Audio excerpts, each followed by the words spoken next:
all putting in the work, and I'm really happy about that. Okay? Just keep showing up. Keep coming to meetings. That's how this thing works. Okay? Okay, and I see we have a new person at our meeting. Why don't you tell us a little bit about yourself? Actually, I have an activity we can all do together.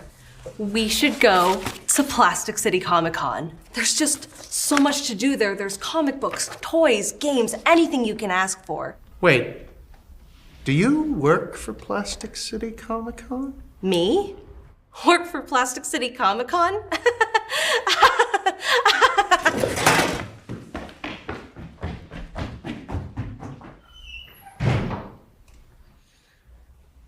But we're all going to Plastic City Comic-Con, right?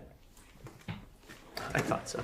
Now, who here owes me money? PlasticCityComicCon.com for info and tickets. Hey, everyone. Welcome to another episode of Indie Comics Relay. I'm your host, Keith Gleason, creator of the Mighty Mascots and promoter for the Plastic City Comic-Con. With me is Harry G, graphic artist extraordinaire, and guest host tonight, Tony James, creator of Star Noir, amongst other comics. What's going on, fellas? Hey, everybody. I'm actually Johnny. I just put on a mustache. There you go. Well, you should wear your bandana and like smoke some. Oh, there you go. Oh, yeah. You're missing that. You should have got your bandana for the show. Yes. I mean, if you guys are if you guys missed Monday's episode, Johnny's like almost, I guess, stepping on a plane to go to C2E2 either tonight or early tomorrow. I think he said his flight was. I can't remember exactly, but knowing him, he's a last minute guy, so I'm sure he's packing all his comics, his clothes, and I think he's there more than just the 3 or 4 days for the convention. I think he's there almost like a whole week or something, right? He's not. Did he say that, Harry? I can't remember. I can't remember either. Actually, I mean, what else would he be doing there besides the convention? Like, just like, would he go sightseeing or something in Chicago? He does that when he's in San Diego, I think. Oh yeah. Well, San Diego animal. I mean, there's plenty to see there, I'm sure. Yeah. What were you gonna say, Tony? No, if he's getting a deep dish, Yeah, probably. Oh, you're right. I was there years ago. I think this is going back to maybe 2008, maybe. And I mean, it was nothing like it is now. Like, the show was just starting. Like, it's like a third year, fourth year. Mm-hmm. And I remember there was like a pizza restaurant right near the convention center that had that deep dish pizza. It's really good. Yeah. It's one of the only things I remember. That and meeting, I think, Mark Millar was for the first time was there. That's gotta be cool. He was just telling us about Kick-Ass. I remember that. Like, he was still working on Ultimates and something else. So that just gives you an idea of when this was, Wow. But yeah, no, it was cool as, seeing conventions before they really blew up, I think the only deep dish pizza has like, the fake Uno's pizza. That's all. Yeah. That's pretty much, but it is pretty filling though. It's pretty. Oh my God. One piece does you in. Like, I know, really. And I'm a slob. I could, usually throw down food stuff. But like one of those pizzas, what's that? No, the bread's pretty dense. I think it's what does it. Well, that and like literally there's this much sauce. Yeah, right. Yeah, like there's so much layer of sauce. It's like one whole pizza condensed into one, like like smaller. Yeah. Have you ever had deep dish, Tony? I have not. I live in New York City, where all the pizzas they're all thin slices. Yeah. That's still like some of the best pizza. No, I don't want to get in trouble here. I think the Greeks invented pizza, but the Italians perfected it. I believe. Yep. Well, both the Greeks and Italians live in New York City, so. Well, yeah, we're all neighbors, no matter where you are in the world. Yeah. I'm pretty sure. Yeah, right. And the Chinese did fireworks. I'm not sure I don't know how that relates to pizza, but yeah, right. I just wanna... Yeah. Awesome. Well, we got a great show tonight. Like, Hades is going to be the guest tonight, and he's a guy that is overseas in the UK, which is really cool. Past guest George Medina and Laurie Cunningham work with him closely. He's got his own comic company called ASAP Imagination. He's got a bunch of stuff going on. he's got Any World 1, 2, and also a Kickstarter going. So we've been like, me and Johnny been talking to him behind the scenes, and just haven't been able to line up a date to have him on the show. But now this Kickstarter came up, so it was the perfect time, So it's just too bad Johnny couldn't be here. You should have him in the corner, like a picture of Johnny somewhere, like a floating head in the corner or something, like yeah, like the Watcher or like MODOK or something. Something, yeah, right. Just like a omnipotent being in the corner watching us from afar, Like the That'd be great. I was helmet. hoping he would like jump on his cell phone or something, and at least call in for a second. Maybe he will. I don't know. Yeah. I kind of doubt it, but we'll see. But anyways, it's 2 a.m. over in the UK right now. Yeah, we should probably get him on here. I know. I can't even believe Hades is joining us. Like, I know me. I'm no good at anything at 2 a.m. Well, I used to be a night owl until this like new shift at work. like this crazy, 4 Yeah, you have to be up at like what 4:30 Yeah, a.m. crazy. So yes, it's for your benefit too that we get the show going. not a morning person at all, but I've gotten used to the schedule. But like I can easily revert back to my night owl. My night owl is about 11 a.m. 11 p.m., 12 p.m. at the latest now. Usually, it's about midnight. For yeah. me. Yeah, it's like like I gotta get up, gotta get at least 7 or 8 hours, sleep. So, but without further ado, let's bring in tonight's guest and get going here. Mr. Hades, what's going on? He's still awake. Good. For joining us, man. Still going. Yeah. Was the build up good in the back room there? Like, thank you very much. Yeah, you got a bunch of stuff going on ASAP. You got Any World 1, you got the Kickstarter going, and I know you're also a fellow comic and cartoon nerd like me. Oh, that's cool. Yeah. So I often see him on Twitter posting about cartoons and like you're responding to me about cartoons. Like what cartoons? Is there like special like UK cartoons that we don't know about, or like no, just 80s stuff really. We're the same. Oh yeah, that's my wheelhouse. And Like, well, I think you were wondering if there was something different over there. Yeah, right. Yeah, is there like a UK cartoon that you? There were some ones that are different, but like the majority of what I watched, what I grew up with, was Thundercats, He-Man, G.I. Joe. Oh, of course. Okay, good. Yeah, Visionaries. We all speak the same language then. Yeah, it's funny actually. I got a mate. Not that we wouldn't with the UK, with the English, British. I'm from an Irish family, so we do speak that language too. I was at a convention the other week, and a buddy of mine was coming. He's a cosplayer, and he was like a list of like, what should I wear? When I met him, he was dressed as Kravax from Visionaries. Oh, nice! Like, you've got to do the Kravax, and he turned up, and he'd got the full hologram, and he'd got the staff. Wow. It's legitimate. Like it's. I gotta see that. That's cool. Yeah, I'll see. Did he have like the staff with the mirror on the end? Yeah, wow. He's got the helmet and everything. Speaking of He-Man, though, yesterday was the voice of Skeletor's 94th birthday. So, was it really? Yeah, I forget his name. I'm not sure, but yeah, I just caught that earlier today. So it's pretty cool. Like 94 years young. I mean, maybe. Didn't have a strenuous job, just spoken to a microphone. It's pretty right. Well, that laugh too. The laugh is epic, yeah. Right? Yeah. But no, it's So no, I love all that kind of 80s cartoons and stuff like that. Me and George, if you get a chance, me and George Medina did an episode. We did a little show called Shoot the Ish. Okay. And we put stuff out for the vote over on Instagram. And we put out the vote 80s cartoons or 90s cartoons. It was the most divided, close call. Really? It was so close. There was so many, like what? 52% 80s. I think I'm biased too. I think the 80s for me, like what's? Yeah. There was like 90s is like, I don't remember. I mean, there was some stuff, obviously, like the Batman animated and Batman, X-Men, Spider-Man. Yeah. You know. Well, I'm more of a '90s kid, so I would have probably been in the '90s group. The '90s one, yeah. So close. Me and George were watching it back and forth, and it was just because it was such a huge boom for animation. Sorry, it was. Yeah. We should do a bracket, like an 80s, 90s cartoon bracket. Like, go see who wins. I Yeah, feel yeah. like Masters of the Universe will sweep everything, or Yeah. Thundercats, or Yeah. Transformers. One of the hot, or GI Joe. Like those are the four, Mhm. the Yeah, four amazing. goats, if you will. Yeah, yeah. But it's been busy lately. Very busy. Yeah, that's great. Did you grow up on comics as well, Hades? Like, is there a comic that that put you on this path to becoming a creator? Or I don't recall the issue. But what happened was I was about 8, so obviously I was already into the cartoons, with fast approaching Batman '89 coming out, because it was like '88, and then my older brother, he's about 15 years older than me. I was bugging him. He basically wanted me to bugger off and leave him alone.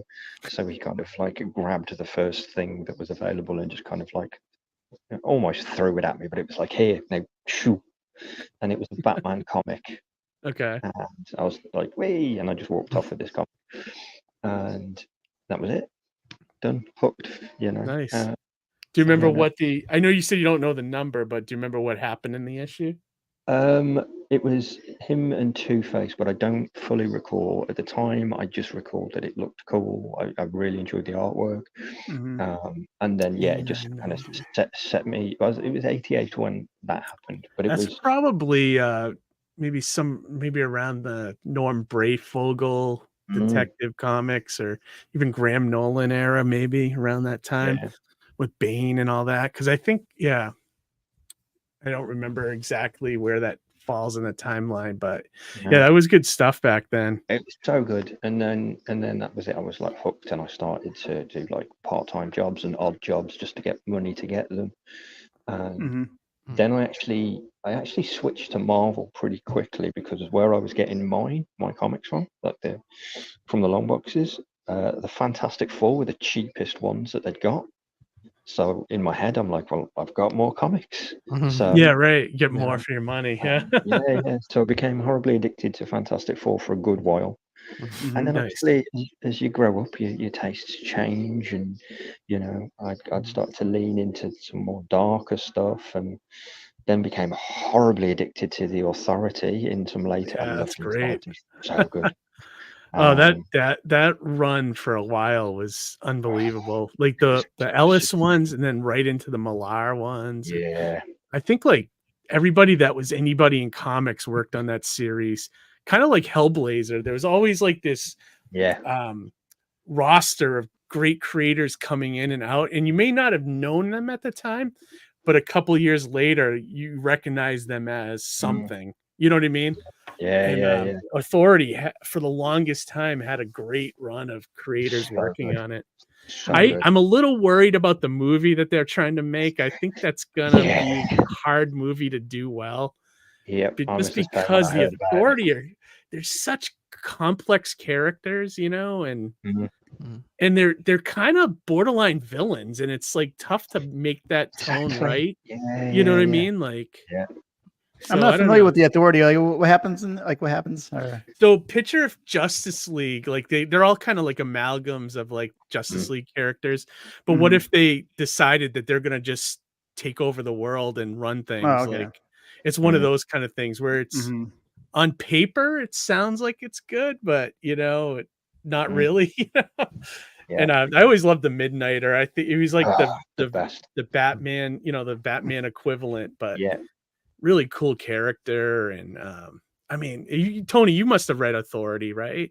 I've not. I think you haven't. Oh, no, wow. I think when James Gunn announced it, I just was like, I've never heard of this crew before. But man. I mean, he was able to give such relevancy to Guardians of the Galaxy. So I assume he'll be able to do that with the Authority. If you can find I recommend the Ellis ones, like the first Ellis did like the first 10 issues. And then I think Millar came in right after that for the next 10, and then Brubaker worked on it, I remember, and Abnett and Lanning worked on it. I mean, there's so many great creators that worked on that series, but you only need like those first maybe 30 issues, and you're good. But yeah, if you can get your hands on them, great reads, great artwork too. Brian Hitch and I think Frank Quitely worked on it. Was on it. So there's a lot of star power on there. It kind of sounds like a Watchmen, but more bad.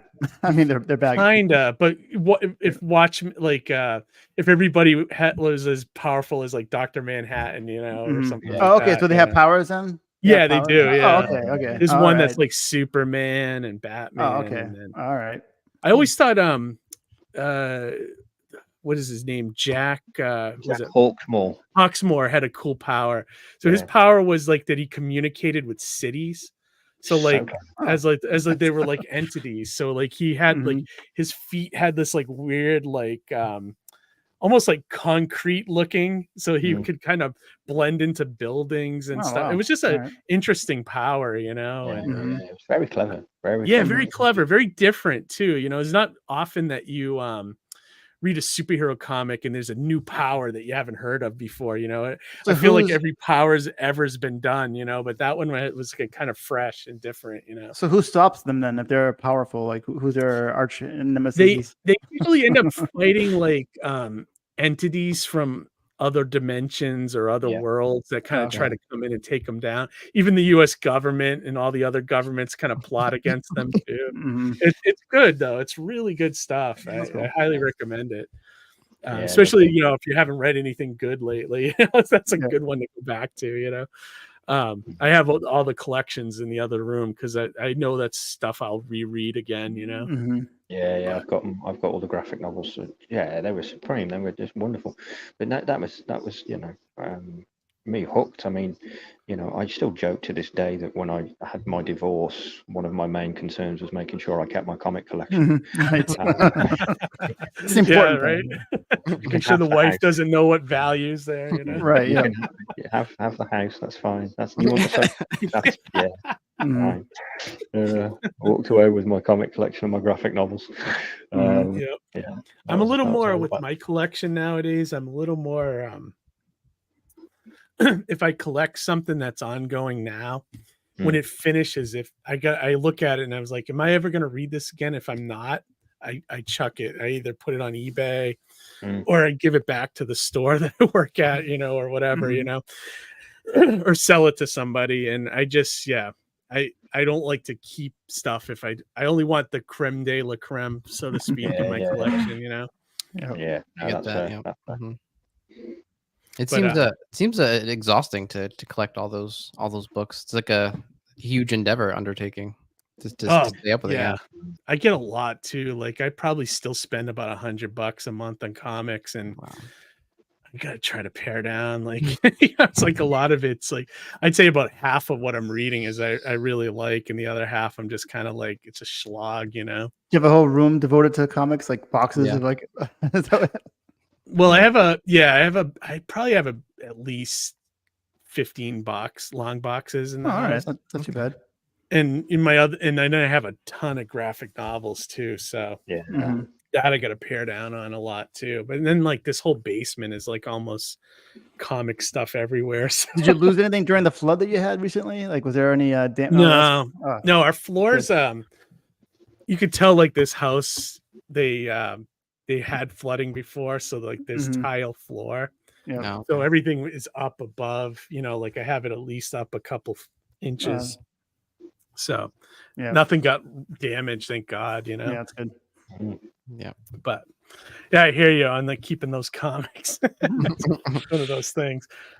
Sorry, my voice is like I got like a hoarse voice or something today. But so how did you go from being a reader to like wanting to like you started your own company right out of the gate, or did you create comics for a little while, Hades?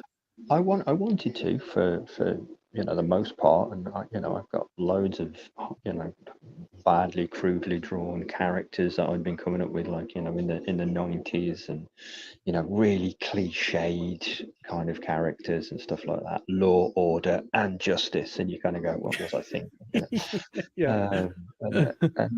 And it was one of those things where some of these scribbles and drawings just actually was like, actually I can do something with that. And then long story short was I'd met an artist at a comic book shop who worked there. We became mates, and I told him about this idea for this comic book like world that I wanted to do, but back then I hadn't got anything. Long story short, he came on board, and we started putting together the first comic, which was Messiah issue 1. Okay. This was the back end of like 2019, like really at the back end of it. And we tried to submit it to Dark Horse. Heard nothing at all. Yeah. Not long after that, went into lockdown, obviously. Oh, so that was kind of recently then. Yeah, In the yeah, last yeah. 4 or 5 years. Yeah, so literally we locked in, and I kind of figured, well, I'm not going anywhere. I've lost my job. Yeah. I could sit here and consume box sets, or I could do something Get up and do productive. something. Yeah, Yep. yeah. Yep. So I started talking to Laurie Cunningham, who you've met, and said, we were friends on Twitter, just so it was like, well, I've got this idea, and I think, you know what, screw it, I'm going to just do it. So I started the company. I started it in August of 2020. Okay then. Yeah, and then by the November, we'd got our first book out, which was the book that Laurie and I had written together. Yeah. And Messiah had come out. That was our first ever Kickstarter back in 2020.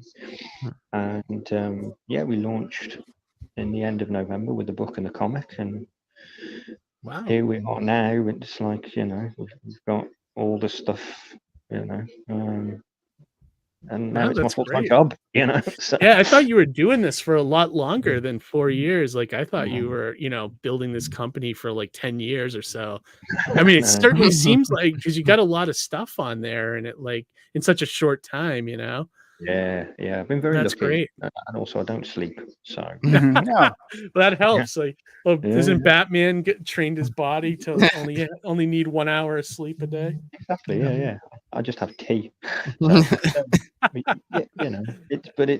and then obviously we've got the Kickstarter that's out now. What's funny is this is only our second Kickstarter, really. So we had like years in between. Yeah. There you go. I think I was frozen for a second, but we had years in between the Kickstarters. So technically, we've only done 3. I did one way back in 2020, like on my own. No idea what I was doing, and I still to this day joke that it failed so epically that I probably had more money in my back pocket than was on the campaign, because I had no clue what I was doing. I was so green. And then we did the second one, which obviously we succeeded with that one. Yeah. And then we were fortunately in a place where we were able to, do some stuff in between. And then we decided, hey, for our first graphic novel, let's take this back to Kickstarter. Let's do it this way. It's great, great community, great people. So yeah, it also helps you put those books in people's hands as well. Mhm. Not only does it help you raise the fund, but it helps you, a customer's getting those, like, which is awesome. Yeah, it's funny, like those first Kickstarters, it's like a lot of us are trial by fire. Tony, you had the same experience too, didn't you, with yours? Oh yeah, I had to. I did the 2 Kickstarters for 1 comic series, because the first one failed, and I had no idea what I was doing. Just kind of threw something up there. That failed, and then I was like, all right, well, how about we get some colors on here, some lettering on here, and then we'll try it again. And then the second time, I was able to be successful To hit it. Yeah. It's tough though, like, because I don't think there's a lot. I mean, there's a lot of resources where you could like go to a YouTube channel and find out, how to build one and things like that. But when it first started, it was like you're fighting the fact that no one knew what it was. And then also like, you didn't realize how much of a community you got to build and how much pre-promo work you got to do. Well, like I always say too, failing is important, because that's how you learn. Yeah, it's really true, especially in this crowdfunding stuff. Yeah. And I had left it for a number of years, so when I came back, it was a totally different ballpark. I had done one when it first started, when Kickstarter first came out, maybe like within 3 months of it launching, I did one. Oh, wow. And I made it, but like I said on that episode, I did throw in a couple grand of my own money so I can make that goal. So I cheated basically to just to hit it. But I did raise 4,000 on my own, and then I kicked in the other two, so it wasn't too bad, I didn't do that. You might as well go back to my first Kickstarter and just have a picture of me going, and that just summed up the whole thing. Yeah, yeah. There was a guy I knew. He wanted to fund like a webisode series, like a YouTube thing on Kickstarter, and did not pre-promote it at all. And he was asking for something like insane, like 80 grand or something on there. And I think he made when it was all said and done, I think he had cleared $75, I think. Like just he just did no promotion. He just thought people were gonna be like, I need this, and just go right to the site and grab it, And I don't know if he ever tried again, but I was like, ugh. It was not a good thing. Well, they always say the being bad at something is the first step of being good at something. So it's true. Yeah, I mean, like Harry said, you got to fail to learn sometimes, and like unless you really study and read up on this stuff, I think that's sometimes the best way. That's boring though. It is. One of the best ways is just try it, and if you fail, so be it, and you learn the next time. Just like the Butler said in Gotham, told Batman in Batman Begins, like, why do we fall? Yeah, right. You learn from Batman, right? It's true. All skills. Yeah, but it's the second one was good, and then we're back with this one, and it's exciting for us as well because it's like our first graphic novel now as well. So it's just this is the year where we kind of stepping that up as well now. So we're moving forward from the singles. I'll tell you what, man, like it's been 4 years. It's been wicked. Like there's no. Yeah, no, that's great.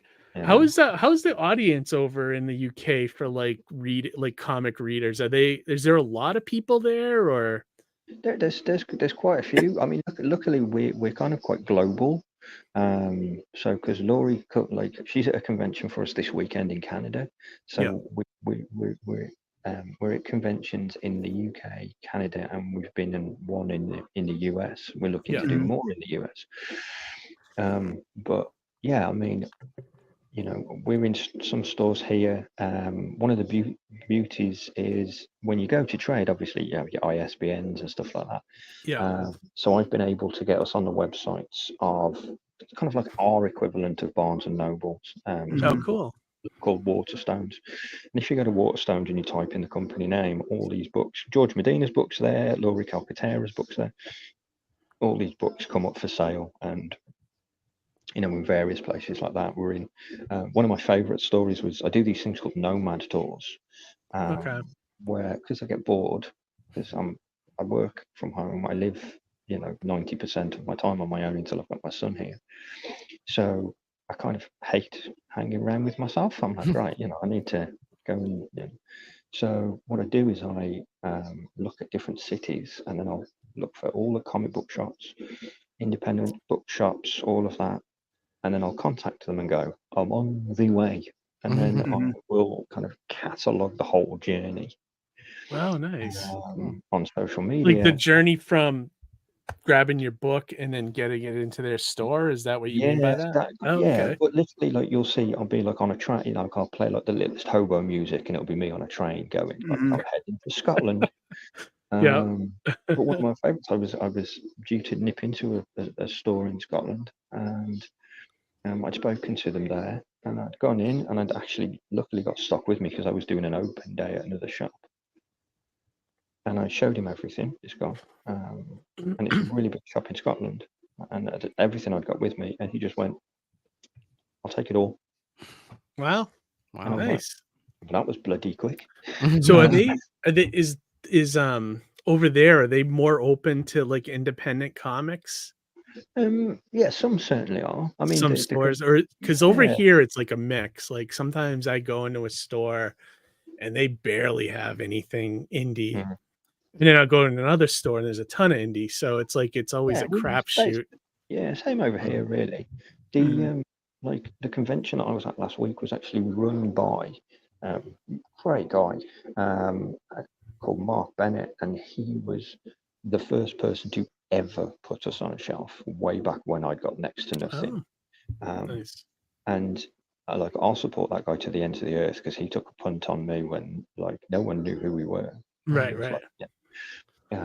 Yeah, you always And remember guys like that yeah, in your man. journey. Yeah, Yeah, definitely. great guy, great guy. You know, and you know, he's gone out on a limb and said to other people, "You need to jump. You know, you need to see what these guys are doing." And you know, thanks to the connections there, we've been able to do more and stuff like that. And yeah, I've said to him, any event you're at, you need me, I'm there, mate. Like, you know, I'm on the way. Yeah, right. Nice. But yeah, no, it's good. And what I really liked about that convention and saying about how customers are, this was one of the first conventions where some people had actually come to see us, and Oh, that was nice. that was They like know new you for guys me. now Yeah, a they little were like, bit. Yeah. oh, they're there, I'm going. Mhm. And then some people had come in because they'd bought one thing and they wanted to see what else we'd got, or you know, they downloaded one of the comics and now they wanted it in physical, stuff like that. So it was really, really good in that sense. Nice. You know, and what I'm now doing at conventions is I do guests talks. So it's like a Oh, did you do like a nerdy. panel? Well, yeah, it's like a nerdy TED talk. I talk about the Anyone world Nice. and how we can help people. So I did that, and then I've got another one in May that I'm going to, and got a talk there and stuff like that. So yeah, I mean, we're definitely going in the right direction. What Nice. conventions have you been in the US to, or that you liked, or at all? So it was actually George Medina who did us a favor. He was sharing a table with Johnny. Oh, okay. In New York? Yeah, New York. Oh, okay. yeah.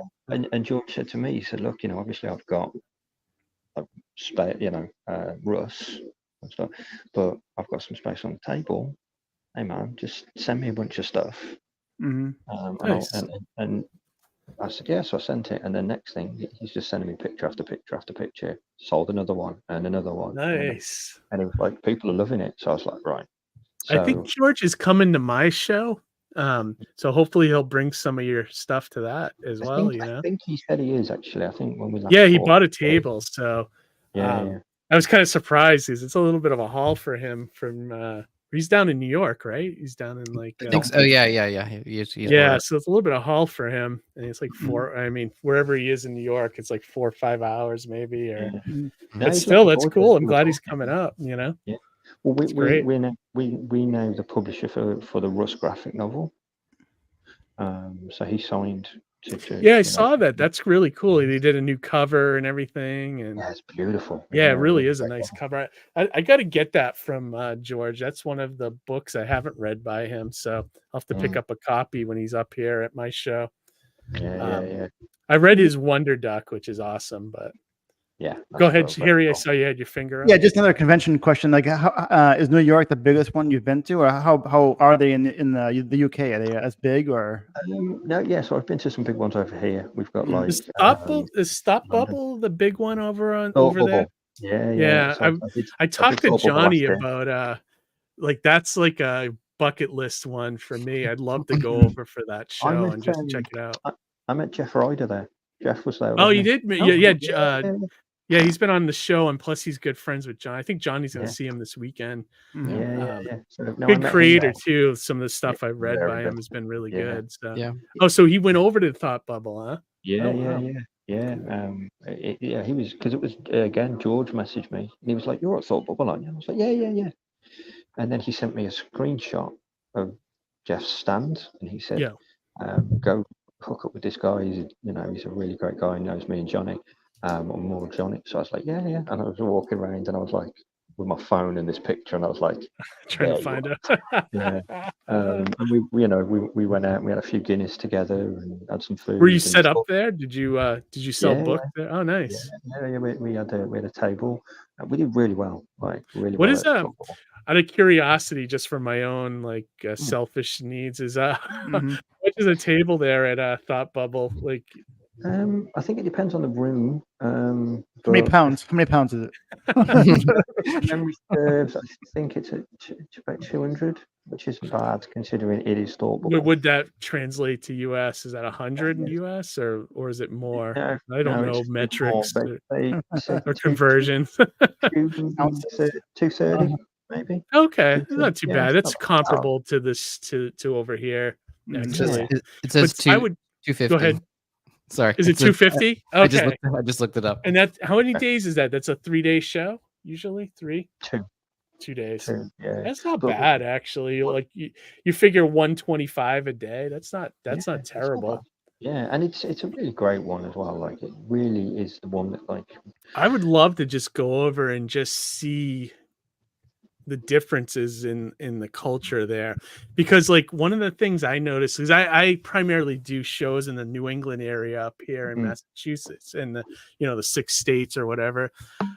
But when I did San Diego 2 years ago on their November thing, the biggest thing I noticed is that you definitely knew you were at a California convention because everybody there's got their Fake their boobs, selfies, and like everybody's like, you know what I mean? You could tell like everybody's trying to stand out, like look at me, that kind of thing. It felt very California. Well, it's kind of how it is in Portland, Oregon too. Like it's like a very what do you call it? Like hipster type state, and Yeah, it's like artsy, kind of everybody, very artsy. yeah, everybody tries to outdo each other and see how hipster they can be. Right. Everyone's a Portlandia character. Oh my right? god! Like everyone and their grandmother has a tattoo. You know, their pets have tattoos probably too. I'm not sure, but everyone's has people wear like derbies or top hats or monocles. Like, right. okay, we get it. You're weird. You know, like yeah, right. Yeah, that's why I was curious. I'd love to see what's like over in the UK, like especially the people and the fans that go to shows like that. I'd love to see the differences. Some of the shows there was, as what you're talking about there was the kind of attention seeking kind of, but one of the things I would say about Thought Bubble is there was next to no cosplay.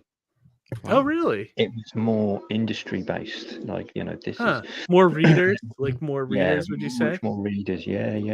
I like hearing that actually, because like I've made my peace with cosplayers, but for a while, like when they were back in like 2010, it was like an epidemic over here. Like, like people standing in front of your booth, taking pictures and like clogging and I was just like, come on, like, Yeah. that's why you need an air horn to like, all right. Yeah. Yeah. And like, I used to get so mad about it, but then like, I finally, found my happy medium with it. But like, it was for a while there. It's like, God, we pay so much for these tables and we can't even get access to the customers that come there because, it's like they're blocking it, Yeah. I went to one convention and my buddy of mine cosplay for females only. My buddy John. I went to this one and a buddy of mine came with me. He'd never been to a convention before. Comics wasn't his thing. He was just doing me a favor. So he was like, what the is going on? And we were stood there and I had a customer come up and his friend had come with him and his friend was dressed as like Obi-Wan Kenobi. Okay. The Ewan McGregor one. Oh, okay. And I'm talking to this guy and I'm like, yeah, everything's based in the same world, and I'm talking about my stuff and this guy's listening, and Obi-Wan bloody idiot over here, every time I finish a sentence, so I'll go, yeah, it's all based in one world, and he'd go, one world, you say? Get out, and, nerd. And I can see just out of my peripheral vision, I can see my mate doing this. And then this guy kept doing it. It was like, comics, you say? Yes, you say. And then just as they walked away, I turned to my friend and I was like, don't, because he was about to go, what the Use your inner voice, don't use your outer voice. Yeah, and I've all day. I have a problem with that too. Yeah, I'm not a fan. Like, where I see it's the worst is the Deadpool cosplayers, because they all think they're Deadpool, and and that gets annoying really quick. Like when I see that, there's still like some of the most annoying cosplayers I've ever seen, And when the first Deadpool movie came out, it was like you almost had to avoid the conventions for a while. It was too much. And now there's another Deadpool movie I coming know, out this I year. I know, and I know they're all waiting to see what variation they can do on their costume when that movie comes out. But yeah, they're usually like so, I don't know, they're in your face too, which I don't like. And some of the Joker cosplayers are like that too. Like they always annoy me when they think they're the character. It's like, just stop. Yeah. There's so many things with, not to get on a cosplay tangent. I love that you're taking them to task. These I know I am a little bit. One of the ones that was craziest to me was I forget what show I was at, and one of the guys was dressed up as Doctor Who. I think Which probably one? the Tennant version. I think. Okay. That's a common one. And yeah, and someone he was near my table looking at some of my stuff, and someone had stopped him or tapped him to take a picture with him, and he did it, and then the guy left, and he was just like, so annoying. They stop me all the time to take pictures, and I'm like, get out of costume. Like, why are you in a costume then? Like, it just drove me crazy. Like, if you don't want the attention, why are you in the costume? I don't know. Maybe if you really look like the actual person that you're trying to like, be, then fine. Okay, be that person, and take a picture with like people, but to dress up and complain about it. Yeah, that's want to take pictures with that's you. weird. It's weird, like weird diva kind of behavior, It was really bizarre. I don't know. Yeah, and Amy was reminding me in the chat here of this guy CT Joker, who's a Connecticut Joker, and he like laugh a lot. Does really he laugh a lot? bad. Well, kind of borderline offensive. Like there was I remember because he thinks he's a Joker, so he'll like run up to people and laugh obnoxiously loud, trying to scare them. I didn't know the name, but I can hear his laugh almost in my head. Yeah, right. It's obnoxious. And if I remember right, the one thing that I thought was really bad was like there was a girl one time, a handicapped girl that was dressed like Oracle. She had because she was in the wheelchair, so she decided to be Oracle, which makes sense, And he came up to her and he was like, "I'm the one that put you in that chair." And I was like, "Oh my God!" Right. I was just like, I was like, "Whoa!" Like, I mean, come on, that crossed the line, A little bit. I was just like, "This is nuts." Yep. So I don't know. Like I said, I like a lot of them. Like there's a lot that me and Amy know from the shows over the last few years, and plus running Plastic City, we see a ton of them. And I'm much better about it than I was like say 7 years ago. 7 years ago, I was like, I'm gonna punch somebody, But like yeah, I think it's gotten a little better because it's a little more normalized now, I think, so but boy, oh boy, there's some that just don't know reality. You know what I mean? Yeah. I know in the future, if I ever cosplay in front of Keith, best behavior. And no Joker or Deadpool. No, like I said, I'm cool with it now. It just, the constant, I think it was the time of the convention, like right before, like 2012, I think was the best, I always say the best thing that happened to conventions was the first Avengers movie. The best and worst thing that happened to conventions, because the best was it brought in, like, because superheroes were so mainstream, Avengers was making so much money. It brought all these people to conventions, which was awesome.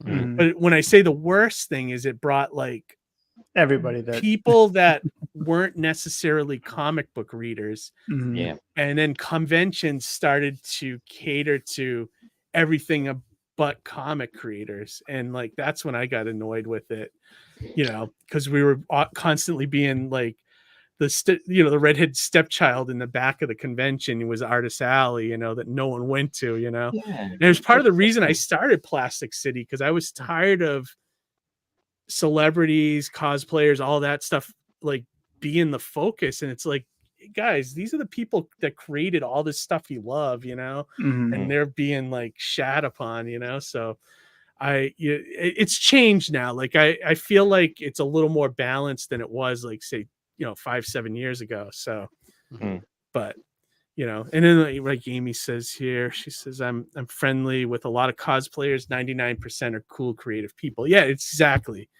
But she said, but that 1%, yeah, right. yeah, so that's definitely where my head is at nowadays. Mm-hmm. I've had a lot of great interactions with cosplayers at New York Comic Con over the years. I mean, every time there's like one that's like a video game, there's one that was like dressing up as side characters in a Zelda game, and like I would just make jokes about like in context for the Zelda game that they were referencing, and they always just played along, like they didn't skip a beat. That's great. I like a lot of cosplayers that kind of like they're in on the joke, and if you talk their way, they serve it back. And some of them, like nowadays, like because I have so much fun with them now at the table. Like I actually have them hold up my book, and I'll take a picture of it, put that on Instagram. That's that's the kind of stuff you can do with them nowadays, and sometimes they'll take their mask off and look through the book. Like I've actually sold it to a couple of cosplayers, Because ever had a celebrity appearing at a convention? I know you don't like celebrities, Keith, but that's not that I don't like them. I feel like I wish take there away was, from the I feel like we should have like pop culture cons and then comic cons. You know what I mean? Like that's but has there been a celebrity like person that's gone to your tables, all three of you guys that stopped by your table to talk to you at all? Or I've had a couple. Who I think Rooker is he one, or that me? Michael Rooker, or not Michael Rooker. Thomas Jane went by my table and gave him a Hero Envy copy back at Boston Comic Con. Also, same convention, I met Judah Friedlander, came by the table, gave him a copy of Hero Envy. This is before I would even had started Mighty Mascots. Yeah. Let me see who else. That might have been it. A couple of bigger. One of the guy that played not Ice. The kid that played Iceman, not him, but like his twin brother. Sean, he's a brother that's like looks just like him. Yeah, he was on some sci-fi series. What's that? His brother was in Smallville. Yeah, he was Jimmy Olsen, right? Yes, that's the one. Yeah, I think it's Aaron Ashmore. I think that's it. Yeah. He came by the table and he was very interested in my comics. So I gave him a copy. Cool. Some I've seen just walk by. They didn't really stop, but those are the few that did stop and check it out and things like that. Oh yeah, Hades, are you a big Smallville fan? I enjoyed it like the first time around. I think I own every season. But I said it's like I'm not one of those things where like the shows when they get to like a certain when it hits like season 8 and you kind of go it's like diluted and like dumb. But I'm always like the first 5 seasons are always I'm happy with that. If you shut off at 5. There's a current podcast with Tom Welling and Michael Rosenbaum. They do it's called I love because Michael Rosenbaum has never seen any episodes, or he's only read his script when he was Lex Luthor, and now they're doing a rewatch podcast. They watch every episode of every season, and he's like, "Oh, what is this crap?" He hates everything, So it's so cool or funny watching him like get angry. It's like, it's funny to see him not have to worry about. It's like here's another Freak of the Week episode. It's like pretty funny. Yeah, no, he's cool. I used to watch his other podcast. Is it Inside of You? Oh, he's still doing that too. Yeah, he's doing both. That's great. It's a great one. Great podcast. Yeah, really good. He's had some great actors on there and stuff. Telling some great stories too. Definitely. We could have talked convention horror stories all night. But George is with us. Hey, George, what's up? Hey, man? George. Hey, how are you? Good to see you. Well, Amy had said Bill from Bill and Ted's, but that's not. He didn't come by my table. I saw him the first year I went to San Diego, he was just out in the crowd, and I Alex Winter. recognized him, Alex Winter. He Yeah. was just there with his family, and I was like, I had to say hi to him because I love that movie he made called Freaked. I don't know if you guys ever seen that. That's great. He was- I was love that movie. Wasn't he a Lost Boy too? Yeah, he was, but I Should be- knew like I had to say something just because of Freaked. You know, I love Lost Boys and I love Oh yeah. Bill and Ted's, but Freaked is one Mhm. of his best things. I, Yeah. I remember last year at New York Comic Con, I was in Artist Alley, and I was at one table, and then I looked over, and it was Charlie Cox, like Daredevil, like Oh, nice. but he was in all this face paint. But like I looked over, and it's like his Oh, you facial could. features. Was he trying to blend in? So Like no he was one trying to could see blend him? in, but like I looked at him and I was like, that guy kind of looks like Charlie Cox with like face paint on. And we locked eyes, and he could see in my eyes that I knew exactly who he was. It was just like this brief. It was almost like the what was it in Civil War where Captain America like sees the kid and he's Yeah, just, yeah. like, it was almost one of those like hush hush moments. That's awesome. Mhm. I remember one year when we tabled at New York Comic Con. Brent Spiner came by the table. Well, walked by slowly, and he was like looking at some of my wife's sculptures and stuff, and he was like, Mhm. "Oh, Oh, he's pretty cool. yeah, Like, it was really cool." He was there to promote that show Outcast he was making with Robert Kirkman's company. It was like the first thing he did after Walking Dead. It was like the Possession show. I think it only lasted 2 seasons. But he was there with 2 of the other actors that I recognized because me and Amy were watching that show at the time. And that mhm. was cool to see, you know. Yeah, I met him a couple of times, and I was like, "Oh, this guy." I was with my friend Carrie. I'm like, "This guy Brent, does an amazing Patrick Stewart impression, like or Picard impression." Like, I'm like, "Can you do it?" It's like, "No, I'm not gonna." and then like later on, we're like walking by him again. Where I think he's doing he's good done doing photo ops. We're walking by him, and then he sees me, and he does it, for us. I'm like, "Oh my gosh, thank you." It's kind of cool. And my wife said he smelled awesome. Yeah, it was true. He did smell nice. I didn't get too close to him, but And if I remember right, there was one of the guys. Amy would probably remember who it was, but one of the guys from, I think, MythBusters was walking around dressed as a Totoro. Mhm. So you couldn't tell it was him, but he was Mhm. walking around the convention, taking pictures with everybody.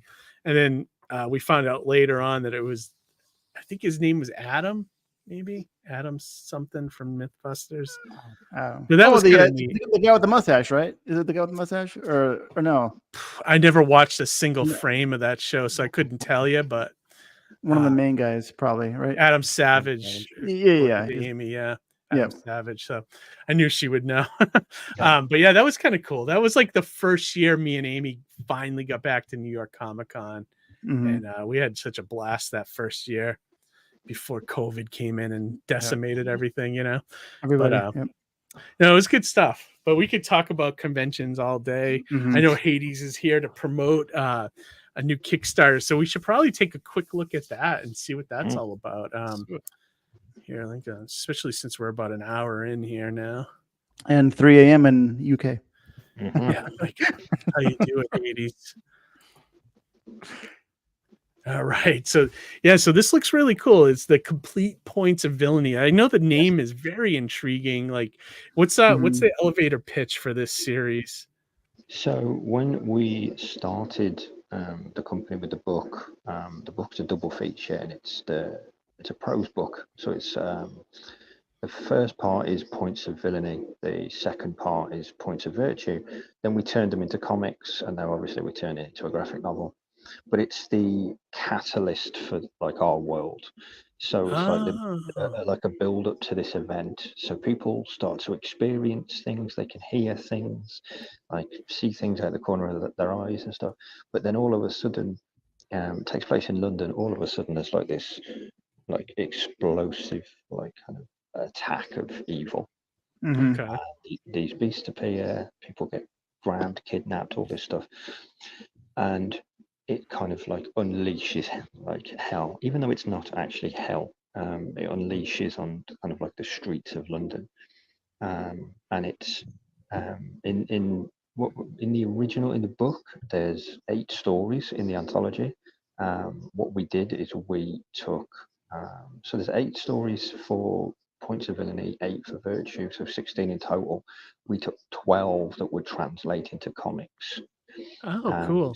So this is 6 stories of different points of view, hence the POV of the points of villainy that happen. So this is all from like street level people. Oh, This is gotcha. not So a now, main character. is this, like you said, it was the beginning of? Is this the beginning of your comic universe? Essentially, yeah. So it's It's like funny this that you event, say yeah. that. 'Cause like, when I read your description of the book, I thought the first thought I had in my mind was like the Big Bang of evil. You know, when everything else is like something explodes, this event happens, and then evil is everywhere. Like, Essentially, yeah, and it That's kind of cool. I like that. hits the streets of London like on falls. Yep. And this is 6 stories from different people's points of view. I love that perspective. yeah, You know, we're often looking at the perspective of the hero that can fly and all this, but if you're looking at the street level, you know, stuff like that. Oh, very cool. Like, so like now, is any of the comics that you create from here on, are they part of this universe, or is it like, so is it like the Marvel universe basically, but your version? Yeah, so everything comes from this event. Gotcha. So all of the titles that we have, so all of the points of villainy, all of the points of virtue, we then have Messiah, Dead of Night, Sister Grimm, OPSEC Person, and a one shot called Whole. So in, you know, it's like 6-7 titles that we've got, and it's all connected. We have a whole timeline. Oh, of stuff. awesome. And this was the beginning of it. Yeah, yeah. Very cool. This is the start. Yeah. I like that. And so have you produced more books in this universe that oh, nice. Very cool. Yeah. So all the titles are out at the moment. We're just building them up. So each of the books for the villainy and virtue will be the 6 stories, and then our other stories will be like 4-issue arcs, and then we'll, you know, go on with those. But this is you know, the beginning of it. Yeah. Oh, that's really cool. Cover. Yeah, I find like when a new company starts, they always like to start the groundwork of like the new universe that they're building, and it's always like a, you know, a special or something that like gets it started. And so it's smart, you know, smart to like do a book just introducing everybody, laying out all that ground rules, and you know, and the kind of characters you're building and things like that. It's great. Yeah. There you go. So that's the original book there. These are the 2 prose books. Well, it's actually one book. Oh, okay. So what we did is half the book's actually printed upside down. oh, that's cool. Oh, neat. Yeah. So when you finish part 1, you flip the whole book over, and there's part 2. And see that. Oh, that's cool. That's a great idea. I like that. Yeah, that's a nice. That's a nice touch. Yeah, and that's literally how we started. And then we did, as you can see there's 6 stories in, you know, 2 in each issue, and it's just the different points of view from the people during the same event. Gotcha. So some end up being evil, some end up being good. Is that kind of the concept? So in villainy, it's the stories that do not end well. Gotcha. Okay. You know, there's no happy, you know, less happy endings in that in villainy than there is in virtue. Is But something the stories there. Something fun about writing a villain, like, you know, like even my own personal stuff. There's just like you could put on that like that character disguise or whatever while you're writing, and kind of like let out all those impulses, you know, all those evil things that, you know, your thoughts that you have, you can let them channel them right into our character, which is great. It's wicked, and you know, we got to kind of really play with stuff, and each story's got a different artist as well, I should say. So all 6 stories, completely different books. Oh, very cool. It's over 100 pages. Is that? Yeah, the graphic novel 100 pages. So we got to put some extra art in there, some extra kind of behind the scenes stuff, and you know. But that's definitely a great chunk to 100 pages. Yeah, it's really good. Yeah, it's really it was great, you know. And then obviously there's me and Laurie there, and you know, giving props to there's all our characters there. That's literally this world right here. Yeah, so that's all of our, you know, that's our bookmark. Oh, awesome. Yeah, then that's one of our main characters, Foe. He's become like a fan favorite. I actually have a 3 printed mask of Foes now. Nice. Yeah, Yeah, that seems like something you could easily cosplay at your table at a show, you know? yeah, exactly. That's what I do. Yeah. So then, so this is just some of the add-ons. So we, some artwork. There's Sister not. Grimm, is Laurie's one of the characters. Mm-hmm. It's just a Grimm and Brennet. That's a great name. Yeah. Messiah, And then that's Dead the Knight. That's a Dead cool. Knight, Yeah, that's cool, man. And then there's our ongoing titles there. These are all ongoing titles here. Yeah, that's it. Oh wow, wow! And you're writing a bunch of them, huh? Yeah, well, George Medina's coming, so he took over Dead of Night for me. So Oh, when you have a look nice. at the other stuff in a bit on the other side, I'll show you where. Yeah, George we'll take a look yeah. at that. Yeah. Oh, that's cool. So you're like essentially building your own Marvel universe here, which is really cool. Yeah. Is this the beginning of it? Like you or have you produced a bunch of books already? No, this is our first graphic novel, but we've got loads of singles already out in stores and selling and so on and so forth. So yeah, they're already Nice. out. Yeah. And then we've got trading cards, which we Trading unlock. cards. Yeah, it's been a good campaign. That's our one-shot Hole, and the reason that Hole's the only one shot is because the entire issue is drawn in first person. Oh, So neat.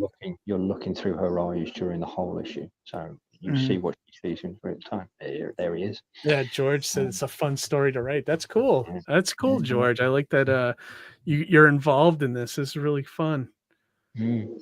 Yeah, And this then is cool. This is we like have some of the an, bonus stuff. Well, we have an anyone like we put together an anyone world tier. Excuse me. Jesus Christ. We put together an anyone world tier, and George, as you can see there, donated like a first issue for us. Russ, It's yeah. all digital, so on that tier you can get all of those as well, and it's a great way to advertise the anyone world, but also like thanks to all of those amazing creators there for Yeah, and you add like the value by giving yeah, that extra stuff. I'm sure you're doing that as like a PDF or something, right? yeah. That's cool. Yeah. Very cool, man. This looks awesome. I'm glad to see that you guys are doing a Kickstarter to get this thing going. It's great. No way, I like that. I feel like you got to say that nowadays. You know. Oh man, but yeah, no, this looks fun, man. I like anything that's got kind of a superhero bent. Like I'm still a sucker for superheroes and villain stories and things like that. If it's original stuff or even a different take on a superhero, that's cool. But everything's been so overdone, like the same. It's old, hard same old, to it's hard to find something that still resonates with you, Yeah. Yeah. But it's great that you're like doing all this stuff. It's like such a big undertaking. You kind of seem to make it look easy. Yeah, you're that's for sure. Like you're building up a whole Marvel universe essentially, and I have trouble getting up at 7 a.m. Right. Don't go to sleep. It's just easier that way. But yeah, you can see all the kind of offers on there. So is this would you say the best deal for your buck, bang for your buck? This perk? Yeah, I think we did an early bird special where it was a bit less, but yeah, a lot of people have gone for the artwork one. This one, the art print. The one just above. A lot of people like that because they like the artwork for Sister Grimm and Foe. People seem to be fans. Oh yeah, it's not that much more either, which is good. It's only like £4 more, So, but no, it's and then what we've done is we've done like issue 1 is just a download, just to dip your toe in and just see what you want to, see. We do a lot of digital anyway through the business, so we can do the digital graphic novel. You can get all these add-ons. You can get the stuff with the pendant. Nice. Very important. Then you can get like the gift pack there.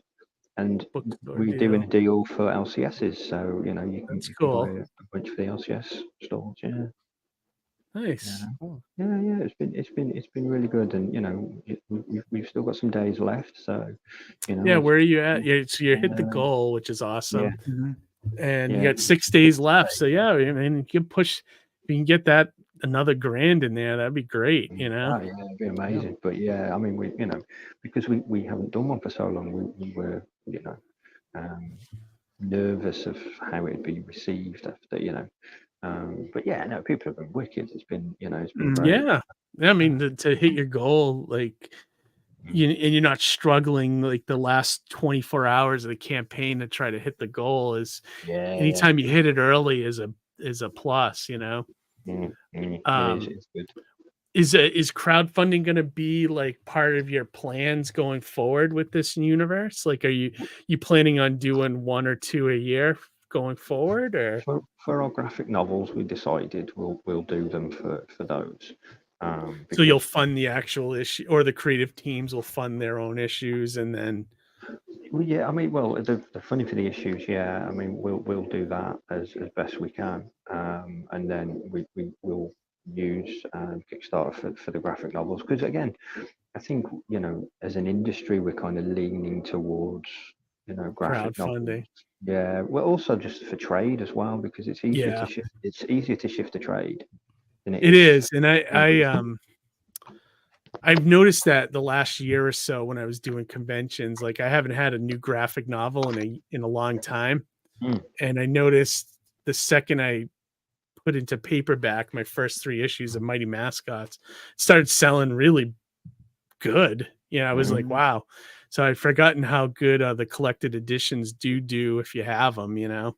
Yeah, shops are more responsive to it as well, because if you go in and say, you know, I own an independent company, you know, their first, and you know, it's fair, you know, to some, but they'll turn around and say, look, you know, if you're on like issue 1 and 2, and how do I know when the next one's coming out? Is it going to come out? Are you going to do it? Whereas if you turn around and go, you know, we're lucky because we were like, you know, here's issue 1, 2, and 3 is coming here, and I was able to give those answers.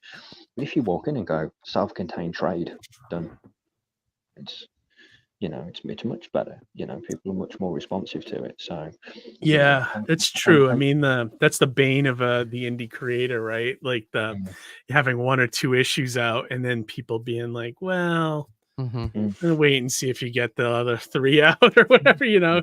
They have I noticed that with my stuff too, especially with Mighty Mascots, because now I'm on issue 9. Whereas when I was in the early stages of like the first couple of issues, they were tougher to sell.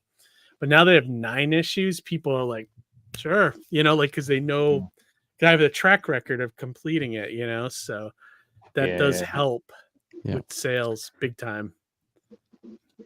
Yeah, definitely. So Lori Cunningham is your editor in chief. So it says I've read that you lured her into joining you. So how did you meet her? I did. I met her through like author Twitter. So we were both writers, and we just like many people just would have conversations with one another, and then we just realized we've got a very similar sense of humor. So we would just banter back and forth, and when I, you know, said that I wanted to do a comic, you know, she was really supportive, and you know, I knew she'd got a good attention to detail, so I was like pinging her across my scripts and stuff. And then when I decided to just do it and create a company, and you know, a book seemed like a good start because it's cost effective. So I said to her, hey, do you want to write a book with me? And she said no. And I said, hey, do you want to write a book with me? And she said maybe.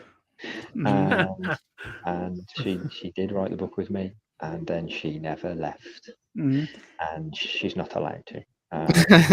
Yeah.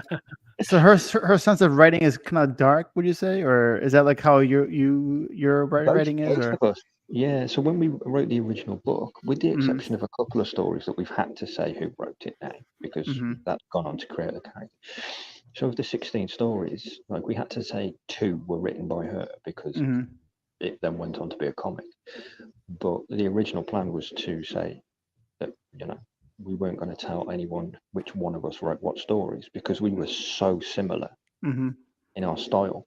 And the woman who edited the book, it was one of the first things she said. She was like, you 2 were so on the same page in terms of how you write, how you set up a scene, how dark you are. And it's funny because obviously we're both like big smiley idiot characters, but Mhm. yet we both seem to write really dark crap really well. Yeah. But like smiles, but kill you. Mhm. You know, it's Right, that kind of right. thing. But yeah, you know, and that was it. You know, we wrote the book together and loved it and put it out there, and two of the stories in there that were connected. I was like, this is the main character. Oh, thanks, man. Yeah, George Thank said God. he was been doing the trade thing for a while, has a longer shelf life, and ISBNs give the book a sense of, Mhm. excuse me, validity with stores. Yeah, definitely. Right. Yeah, definitely. But yeah, and so I talked her into writing her first comic book, which was Sister Grimm, and you know, Mhm. that's it. And then, you know, I was doing all the sales and marketing stuff and, you know, all this other thing. And then I just thought, you know what, I need someone to run the editorial because we were getting people who were submitting stuff to the Any One World. So I just looked at her, smiled sweetly, and went, "Do you want to be editor in chief?" You know, she's like, "No." I went, "Do you want to be editor in chief?" She went, "Maybe." It seems Yeah. like you always get her in a third time you ask her. It's always a third. It's like, Third okay, I'll time's a do it. charm. Right. Yeah. Sure. I know her really well. Like, Mhm. you know, So is she sort of the yeah, second in command now for yeah, like ASAP and everything? Wow. She's your Riker, #1. Yeah. She is, yeah, Oh, yeah, she's yeah. great. Like I Yeah. liked Cool. her a lot the one time she was on the show. She Oh, I don't was remember her. I have to go back she was and on with look. George a while ago, maybe a year or so Yeah, ago when they were yeah, well, promoting Gig. And yeah. yeah. She's great, you know, and she's been with me ever since. She, as I say, she's at a convention for us this weekend coming, you know, and she works on, you know, a lot of the editorial with people, you know, Mhm. which when we get to the Any One World, I'll explain Yeah, that. like I'm gonna sort of pivot to that. I did want to say to everybody that the link is in the chat for Thank you, the sir. Kickstarter campaign if you wanted to check it out. It's a beginning of a new superhero universe with evil and good people, and you know, get in the ground floor of. Are you calling it the ASAP universe, or is there a specific We name yet? well, because we created, so basically, I created the Any One World in 2021 after Yeah. having this one for a year. So we were keeping the two separate. So we've affectionately started it started off as like an affectionate name saying, well, this is our world. This is Any One World. Okay. And now it just became our world. And we were Our like, world, I gotcha. yeah, Yeah, yeah, because with yeah, mine, I'm like, that's the mascot verse, you know, like, yeah, or yeah, you know, yeah. So yeah. I try to do, you know, I think that's everybody's doing that now, like the Mm, such verse, you know, or whatever, you know. yeah. But that's great, you know, and like people love superhero universes, like I said. So, but Mm. yeah, so check that out, everybody. If you're watching this tomorrow, that link will be in the description of the video. Thank So you, sir. you can hit it there. It's alive for another 6 days, so definitely check that out. And then yeah, let's pivot over to your actual companies. And you've been Mm. doing this for 4 or 5 years now, like So we started the company in August 2020. wow. So, Okay. so Yeah, yeah, so so this is the official site. this is the ASAP main site. came first, right? ASAP. Yes. Yeah, Okay. yeah. So you can see all our titles there, and if you scroll down, you Out of should see curiosity, what is ASAP short for? it's actually my children's initials, and then Oh, is it my really? Oh, yeah, okay. and my first initial like on the end. So my first initial is a real P, but it's my kids. So Oh, cool. the best story I'll ever write. You know. So, Yeah, that's Mhm. great. yeah. Great So idea. So these yeah. are all the titles you've made in the 4 years you've been publishing? There's more, yeah. There's the titles, but I think that there's more issues. You should see I think the newest time. So yeah, there's the newest timeline on the side there. If you go back up slightly, sorry. Okay. Uh, Oh, right here. yeah. So that's everything that should be. No, we've still got more out now since that's been done. But yeah, so here's a bunch of our stuff, our gift packs, things like that. Oh, very Uh, cool. Yeah, and then George is actually writing. If you down a little bit This more. one. There you go. If you sit that Dead Dead of Night. Night, George wrote that. That's Oh, Dead of Oh Night cool. in the yeah, future. that looks familiar. Yeah, George Yeah, wrote that. okay. Yeah. So Nice. basically, what it was it got so busy for me that something had to give. I had to give up something because I was like, I don't have enough time to write. I'd already written Whole. I was writing Messiah, I'm writing Person, and I was writing Dead of Night. And I was like, I don't have enough time for all of this. Whole became the one shot. And then out of like Person, I'd already fully written. Messiah was the flagship. I didn't want to kind of let that go out of pride. And then I was like, you know, Dead of Night's Gotta got to be find the somebody one. to do this. Yeah. And what was funny was me and Laurie were talking about it, and we genuinely true. We both said George at the same time. Ah. Like decision made. Mhm. Yeah. You know? So No, yeah, that's he did cool. an amazing job. Like it's such a good book. Nice. What's Yeah. what's like the basic premise? Is it's a like a knight brought back from the dead kind of thing? Or? No. So pre-event, as we call it. So obviously, where Points of Villainy is classed as the event. So you'd have all these costume superheroes, or smile for the cameras kind of thing. And Robert Ward, or Sir Robert Ward, was one of them, and he'd come from a lineage of knights in his family. And during the event, he was driven insane by all this evil that was happening, and it left him completely broken. So he trashed his own ancestors. They got a big display of his family's like suits of armor over time, and he trashed it, pieced together this kind of makeshift armor, and then just took to the streets of modern day London, killing Nice. kind of thing. Hmm. So he'd gone from, it was like, how far can he fall? Mhm. That's the first thing we did with him, was like, it was great, now he's evil, so, and then George took that over for me, which I'm very grateful for. Nice. Yeah. Yeah, no, that sounds cool. Yeah, hopefully, like when I see George at Plastic, I'll have to check out some of these books that he's Yeah. doing. This is really cool. And then now, so ASAP was the first company, and then Any One World came after that. Is So that yeah, anyone will do like a kind of spin-off from that. So what had happened was, a bunch of people who I knew had kind of approached me and said, "Hey man, we like what you're doing. Can you do our books?" And I said, "Well, yes and no, because I'm a big believer in like maintain your IPs. Mhm. I own everything under the for okay? ASAP. So what I did was I created an imprint called the Any One World, and it's a place where people can sell their stuff. And we were just doing all the way through publishing. So we were doing all of their publishing, all of their digital, all of their merch. Everyone got to maintain their IPs. To this day, everyone maintains their IPs. We don't touch them. I don't like doing stuff like that. Mhm. And then February of last year, I opened it up for digital distribution, and it just blew up. Nice. And it's now to a stage where we're doing 2 releases a week. How many? 2 a week. Wow. Every Sunday and every Wednesday is new release day. Nice. Yeah. And it's just grown and grown and grown and grown. It's just become its own entity.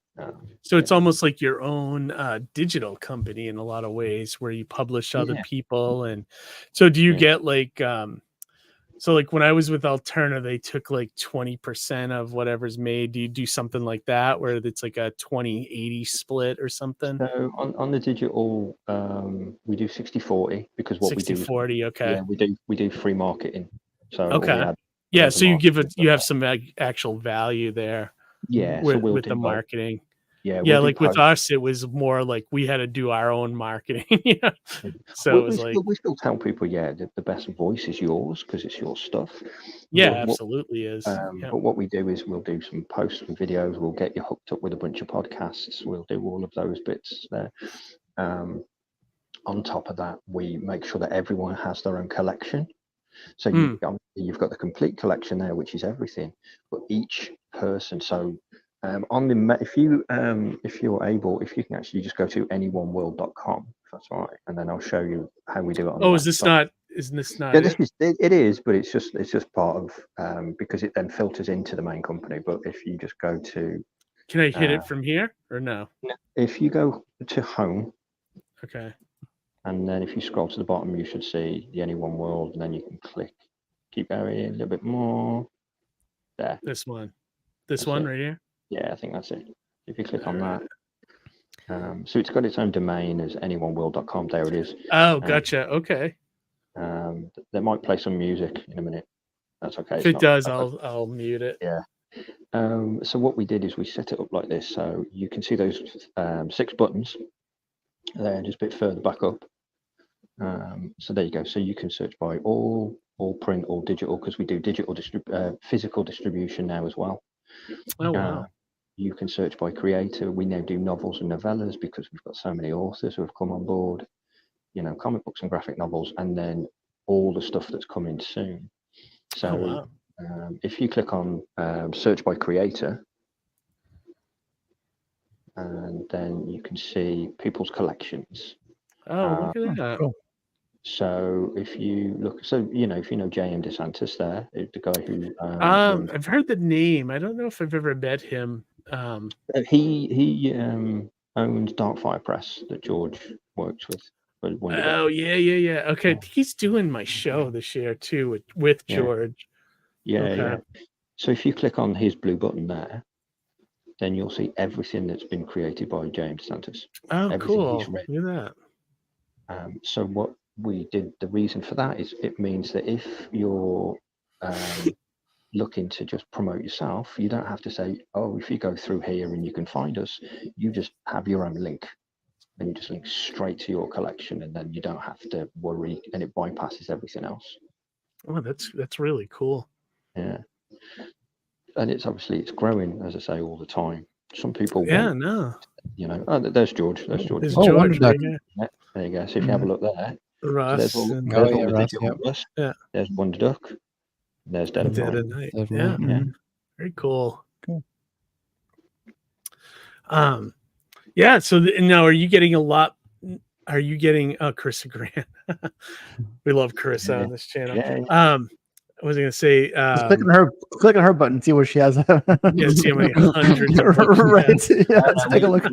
We've only got she only three has of the those at 3. Oh, that's yeah.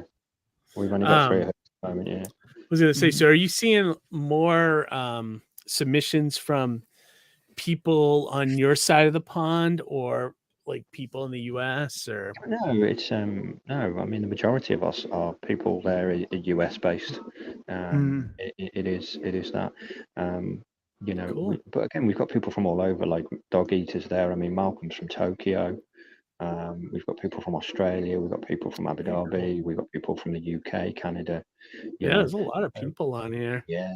If you go as well, if you go back to home, and then you can see, if you go to titles coming soon. Oh, there's the music. There you go. Just back down to the blue buttons. Sorry, mate. Okay. There you go. Titles coming soon. There you go. Cool. And then there you go. And then, so we announced this today. So we're actually working with 2 TikTok influencers. Oh, really? Yeah. Who I met at a convention. Great guys, and I'm actually writing that book with them. So yeah, they were actually on our show earlier with Laurie Calcaterra. Cool. Yeah, they're 2 guys from TikTok. One's a former professional wrestler. One's a huge 80s and Goonies fan, and they're just great dudes. Like, Is this their stage name, the Pond Brothers? Yeah. So GD there. So you got GD and AJ. So GD is British, and AJ is American, and they became friends across the pond, and that's how this was born. And then, once again, Keith, the wrestling comic connection. Yes. Yeah. Yep. Yeah. It's true. And then we've got just underneath that, if you ever watch Babylon 5. Yeah. So yeah, Claudia Christian is coming to the Anyone World with her stuff through. Oh, cool. Yeah. Through Scratch Comic. Scratch Comics, I think it is. So she's doing her own comic?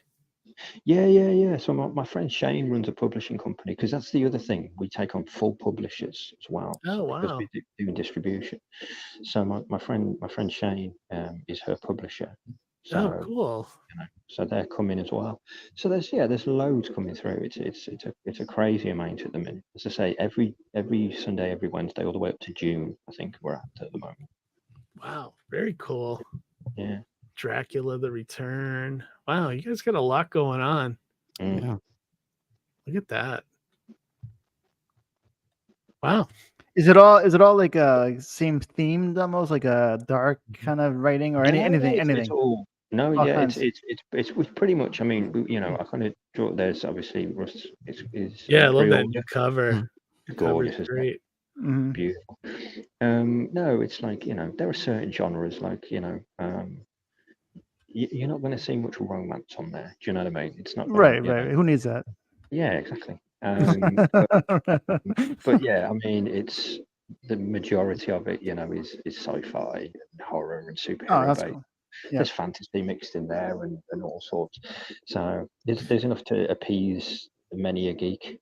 Mhm. Did you so the submission process, like if we had like indie creators in the audience watching tonight, or you know, whenever they view our videos, is it a, what do you guys look for generally? Are you just looking for completed work, or is it like, Well, yeah, I mean, the thing is, it depends what stage you're at as well, because what we have as well that we now do, so we offer like now paid services. So there's a bunch of people that we're working with behind the scenes. So we've had people who come to us with just a manuscript, and so you encourage them to hire an artist, well, an editor? we do all that. So Okay. Yeah, so so that you give them a price for all that stuff, or is it like, yeah, but we work with a bunch of editors and artists and formatters and so on and so forth, and then we try, like, we'll haggle a good price as best we can, you know, because the people who work with us, we'll find them continual work, so we can actually keep it on a good keep them level. on staff, kind of? Yeah. So at the moment we've got 4 people that we're in that process with. Some of them are with editors, some of them is with the artists, you know. So So how like do you connect formatting. the creators with the artists? Like, do you do that, or do you find like you just put it out there and they Well, somehow yeah, find so each other? we'll kind of sit in the middle as well, and Mhm. kind of talk to both parties, and if everyone's happy, then we introduce and then we work with them to get it all kind of up and running. Because what we'll also do is we'll say, hey, we're going to do some, you know, we'll do this bit in marketing with you, we'll do this, you know, we'll work on this, and then again, if it's like they're going to have to crowdfund for it, then we'll go, right, we'll help you with the crowdfunding, we'll give you a tier for any one, we'll do this, you know. But we try and keep costs down as low as possible. And again, I've been asked the question, well, why don't you pay for it? The reason we don't pay for it is because you maintain the rights to your property. And if you want to walk Right. away, So at it's any given work point, for you hire, can. basically. Yeah, Yeah. but it's just in one place. It's essentially, it was the you know, the kind of It's kind of like an extension of what you were doing with Gig, right? Like yeah, you, but this came first, so it was just, you know, gig is the evolution of this, if you like. yeah. But yeah, I mean, how better to just do it when it's all under one roof? You know? It makes sense. Like, I mean, because yeah, you will get that where people, you'll have a writer come to you and doesn't know anything about where to find artists or anything, or Yeah, that's a cool benefit, you know, of, you yeah, know. So if you're a writer out there and you're looking to get something produced, talk to Hades here about yeah, it, you know. yeah. And And if you it's own all, everything, you just, you know, you hire it out. yeah, and that's it. If it's already done, it's already out there. When it's the digital distribution, especially, it's non-exclusive. So if you're already on other places, it's fine. You can be on Yeah. other places. We just treat it as another distribution outlet for you. You know, Gotcha. the only time it becomes exclusive, but you still maintain your rights, is when we sign up as a publisher. Because obviously at that point, that's it. We are your publisher, and it is exclusive.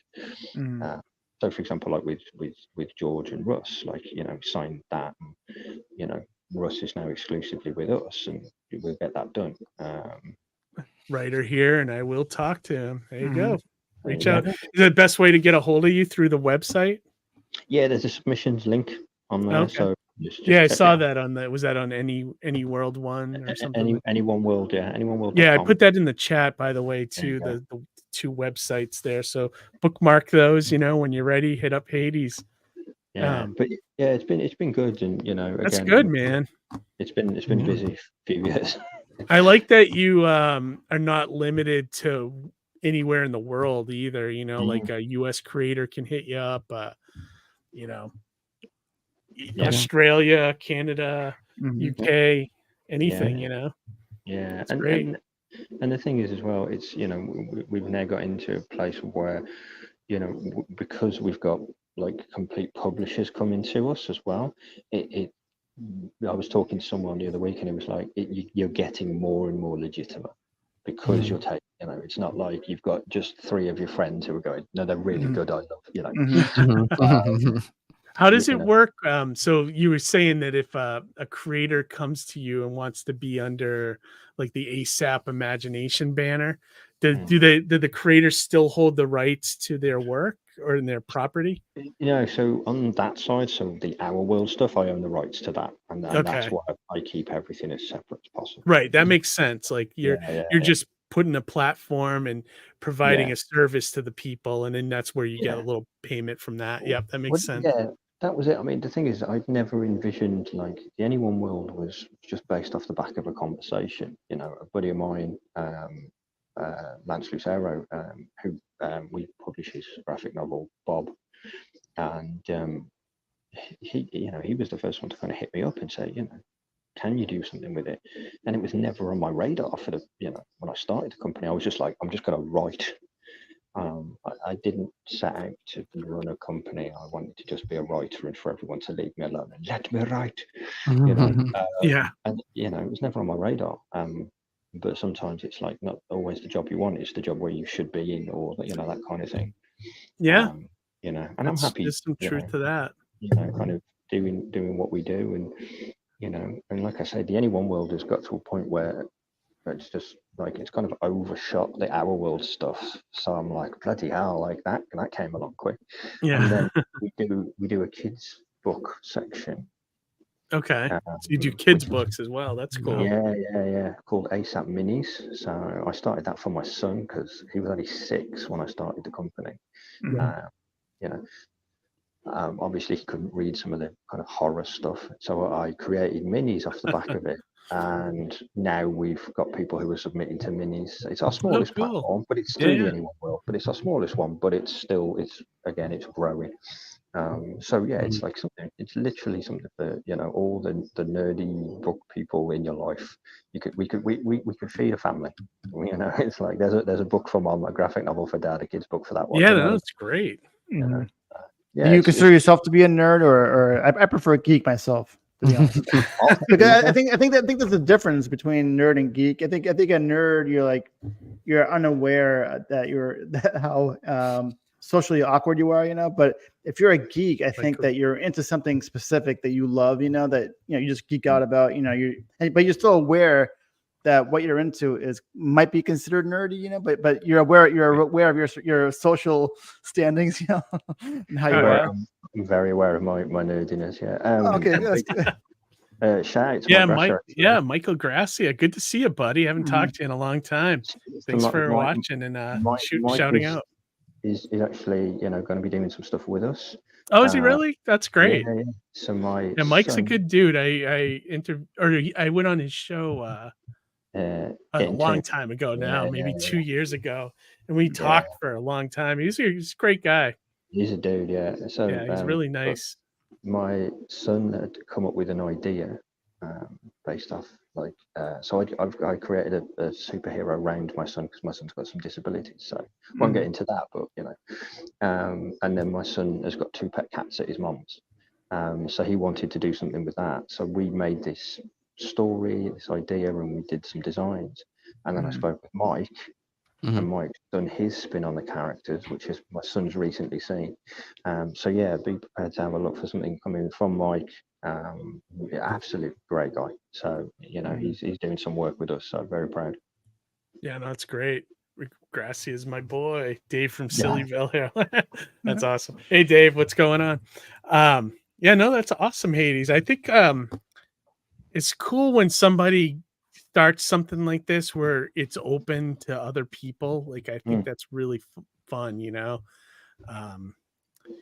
and you provide like a platform, kind of like the way we provide a platform for promo for for other creators, and but you're actually providing platforms for creators to get their work out, which is and a even better, What's up?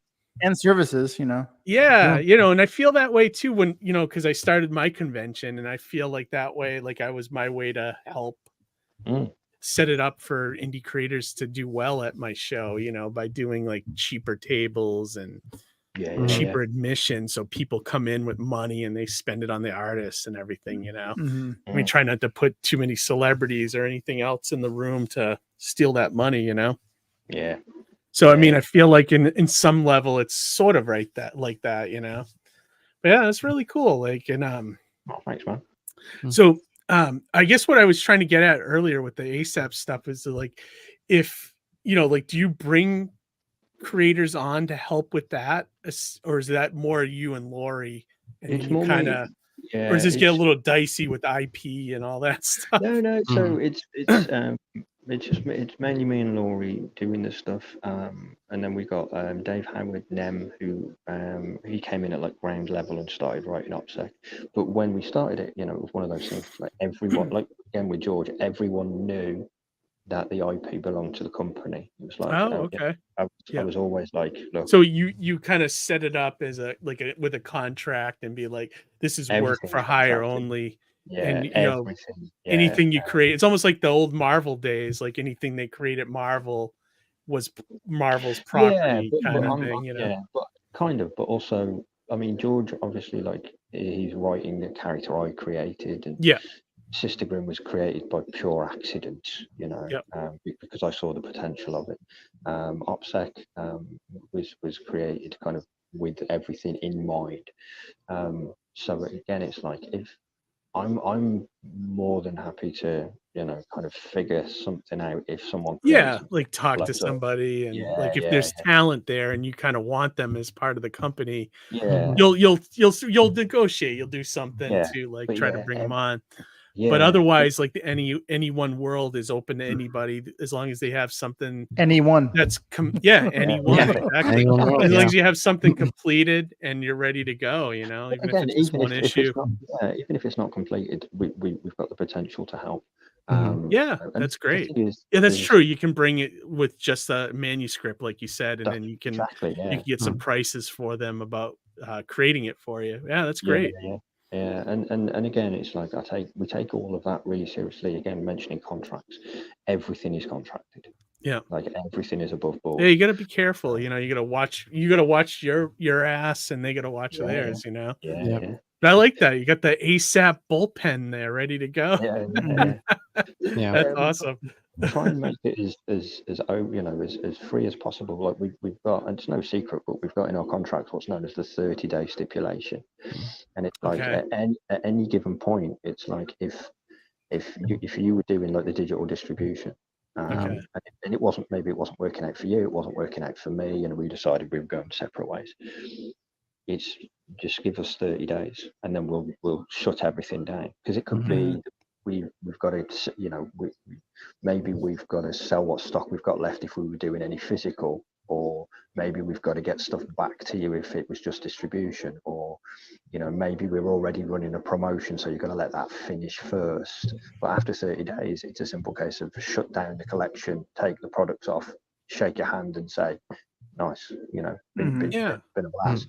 And it's that simple. Like, I don't know why people have to complicate things. Right. Well, yeah, I mean, I hear so many horror stories about people, like, as far as like even submitting to like a publisher, they can't even follow those rules. So it's like, I'm not even surprised, that you're just gonna run into somebody that can't comprehend like a simple contract. It's just part of the business, unfortunately.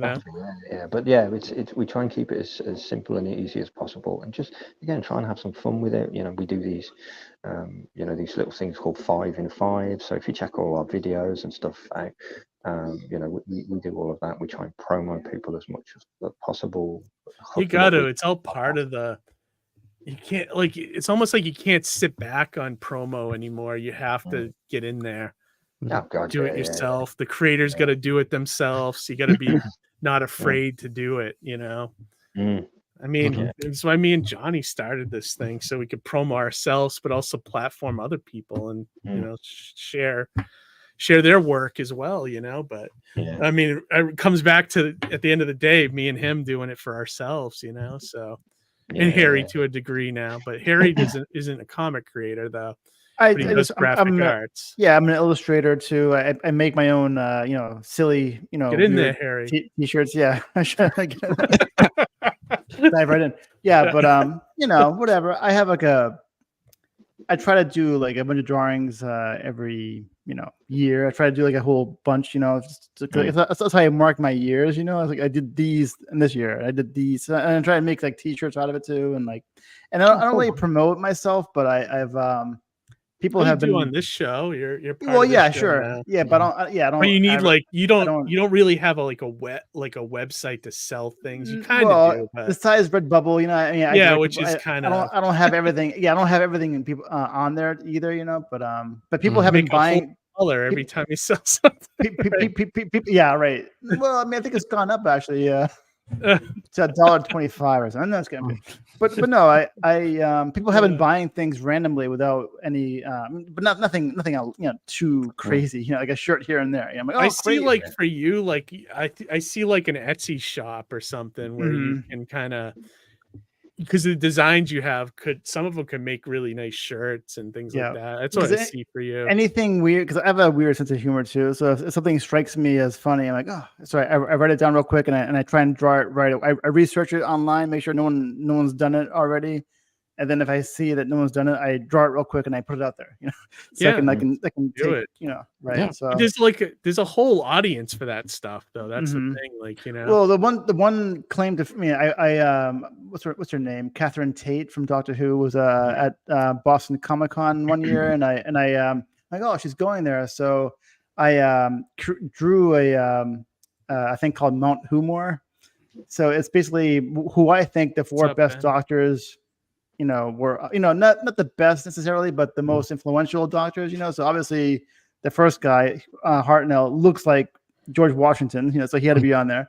And then Tom Baker, of course, because he's like, without him, I think the show would have died years ago. And then what's his name? I can't.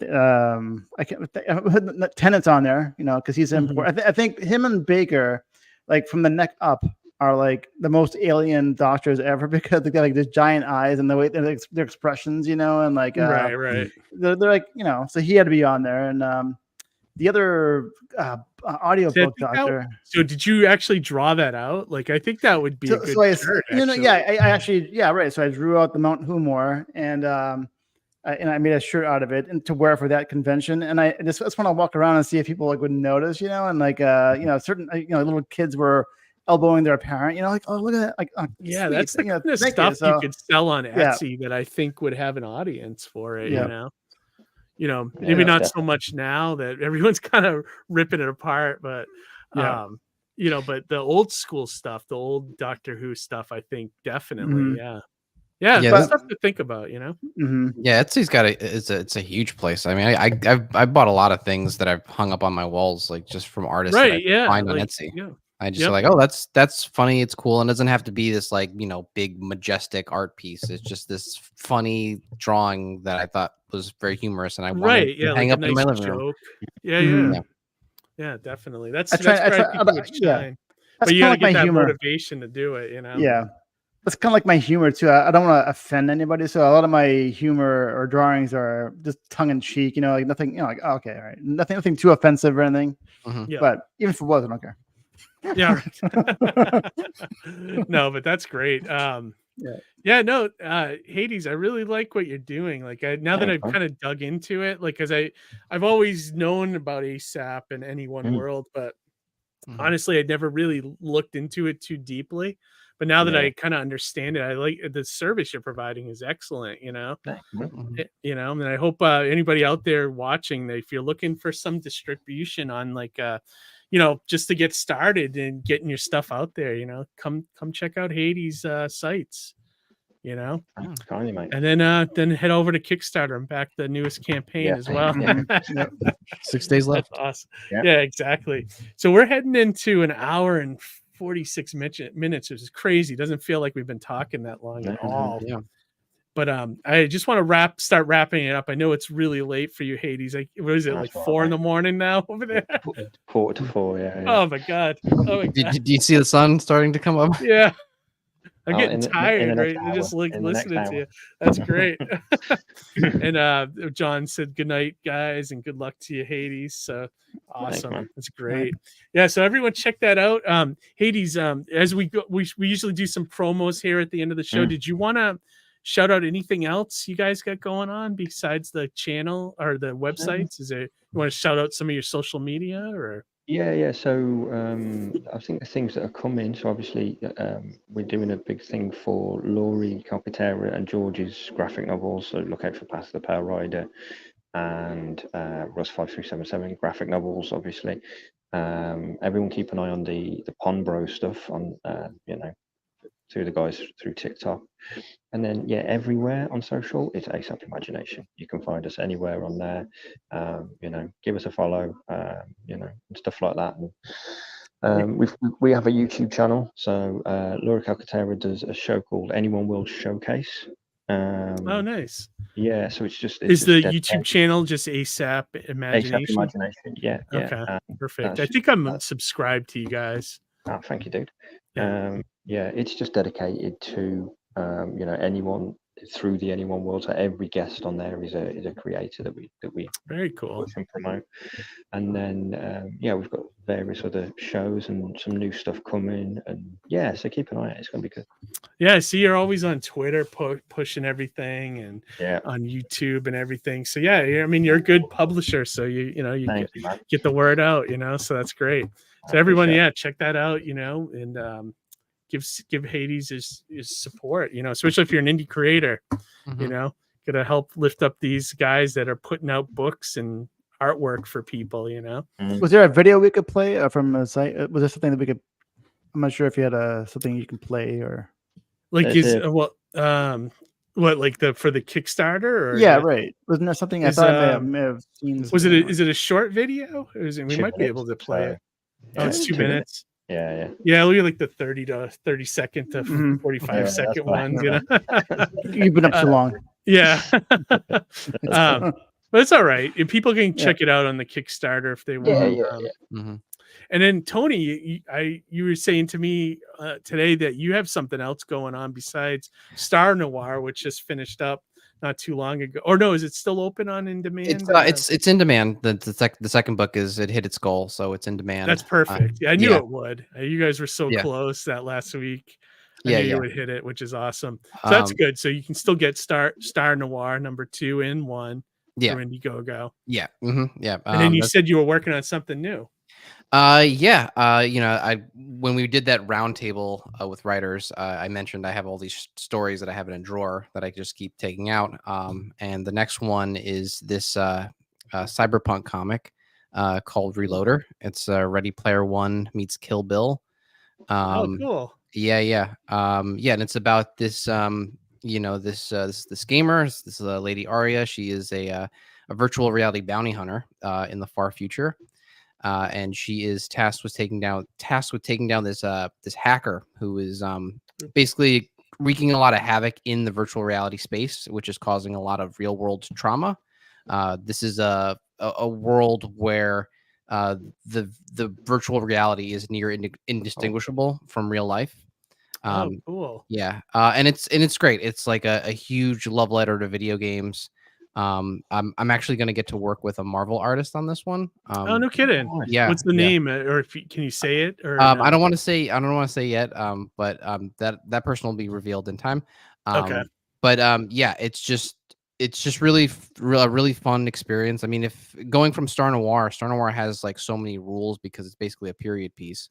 But Reloader is just taking the door, like it's just blowing off the creativity doors, just kind of really going for it. We're going to be doing 2 books, like 2 floppies for a Kickstarter. And that'll hit see, my birthday's in July, so I might do either like a end of July, maybe an August campaign. Yeah, so for this Kickstarter. And then yeah, there's 6 books in this first arc. This one is actually more designed to be ongoing. Okay. There are several stories to tell in this world. Yeah, and it's really action packed. I really love the other image that with the where the characters in the virtual space like fighting a Yeah, giant no, it's monster. really cool. Yeah, so that's yeah, I don't want to spoil too much, but yeah, man, yeah, it's just really over the top and really awesome. And I think if you're into cyberpunk, if you're a gamer, I mean, if you love Tron, like like there's gonna be something in here for you for That's sure. awesome. No, Yeah, I don't want to play. I don't want to play matchmaker here, but I think the Reloader would get along very well with Sister Grimm. Don't you think? They look kind of similar. They go to the same. They shop at the same store almost. Yeah. Yeah. It's great tying it back around. No, that looks cool, Tony. That looks like so you're going to be doing that in between Star Noir next year? So yes, this year? so the production schedule. So Star Noir book 2, we have less than 10 pages left remaining on the second book, and then it's just going to go to the printer. Yeah. So if everything goes the way it should, I should have the Kickstarter in for Reloader in August, and then right after that, now that everyone will have the book 2 for Star Noir in their hands, immediately jumping right into the Kickstarter for Star Noir book 3. So oh wow, okay. So it's gonna be kind of a really big second half for me, crowdfunding wise. It's just like between those 2 series, just so much to raise. Did you see that Kickstarter's got a beta going for they're planning on doing like an in-demind kind of feature, kind of like Indiegogo, which everyone's been waiting for. So yeah. I got the email about it. I don't know if if you got it at all, it might be in your spam folder, but look for that, look for the beta. It might be something to jump in on. Yeah, for sure. Yeah. And then at the end of the year, there's this third story that I'm going to put together. So by the time 2025 gets here, I'll have like 3 major series going on consecutively at the same time. Oh my god! Third one? What's the third one? Can you say the title? I'll just say for now, it's a Western. Western. Wow, man. But that one's busy, huh? Yeah, well, I mean, because I had spent so many years just like writing all these different stories, and then just once I had perfected them, I just put them in a drawer, and then now you're just executing them. And now I'm just like taking them out of the drawer, and you're like, all right, I think this one is the, culturally we're all talking about aliens. Let's do Star Noir. Right. Culturally, we're about virtual reality. Let's do the virtual reality one. Yeah. Yeah. So no, that makes sense.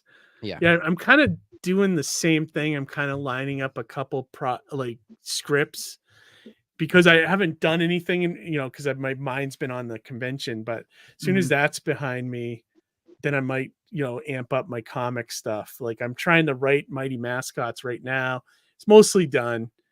And then I got another project I want to do. And then I want to go back to another project that I started a while ago. And I only made the first issue. I want to make the rest now. So I'm kind of doing the same thing. I'm trying to line stuff up and then kind of go as like a domino effect, so I get that. And then that's awesome. And then I'm going to Brooklyn Comic-Con. I will be tabling for the very first time in my life. Never did, huh? Never tabled before. Wow. So if you have any advice for a first-time tabler. Well, I know that Keith has some videos on YouTube that you can look up. Oh, yeah. I do. Actually, Tony, if you go to the channel, go to the playlist, there is a whole playlist I put together about selling at conventions. Just go through there real quick. I did give a lot of good tips, so there might be some stuff you can pull from there. Hades, did you have any advice for a first-time creator? I would say keep your expectations low. That's a huge one. Sure. I honestly didn't make money for a long time when I first started doing shows. I've been doing shows off and on since 2005. And I don't think I started making money until like 2012, just to give you an idea, or started breaking even until 2012. And then, so it's a tough journey. Yeah. Yeah, for sure. Just for me, it's just be ready with your pitch at all times, and have a pitch ready. Don't be the guy on your phone, You know what I mean? Yeah. Anyone that comes to the table, talk to them. I mean, Yeah. the best advice I could give somebody, to sell, don't worry about whether you're going to sell to them or not, but just talk to them. Sometimes just giving people a couple minutes is the day to them, and I've had people like, we'll just talk about, like Tron, the movie or whatever superhero movies out or something. And then at the end of the day, they slide right back to the table and say, "Hey, let me grab your book," and then so you never know. I'd say 2 out of 10 people may buy your book that stop by the table, but those 2 are important, and I'd say at your level, you may want to start like grabbing emails, like do a mailing list, maybe give if you have any perks left over from your campaigns, like bookmarks and stuff.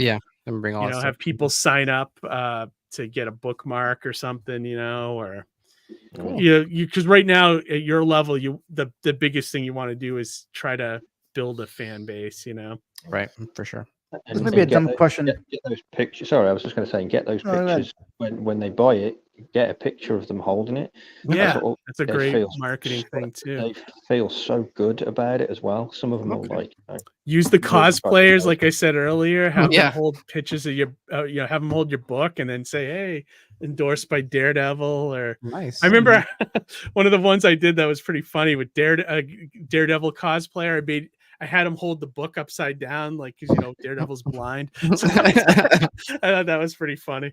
And you put that on Instagram and get a few laughs, but also your book is there, So thinking in terms like that, And with your book Star Noir, maybe you could do something with the table, like make it kind of noirish or something. I don't know. Like I'm getting a fedora, and that's perfect. I'm gonna wear a tie. Like yeah. Yep.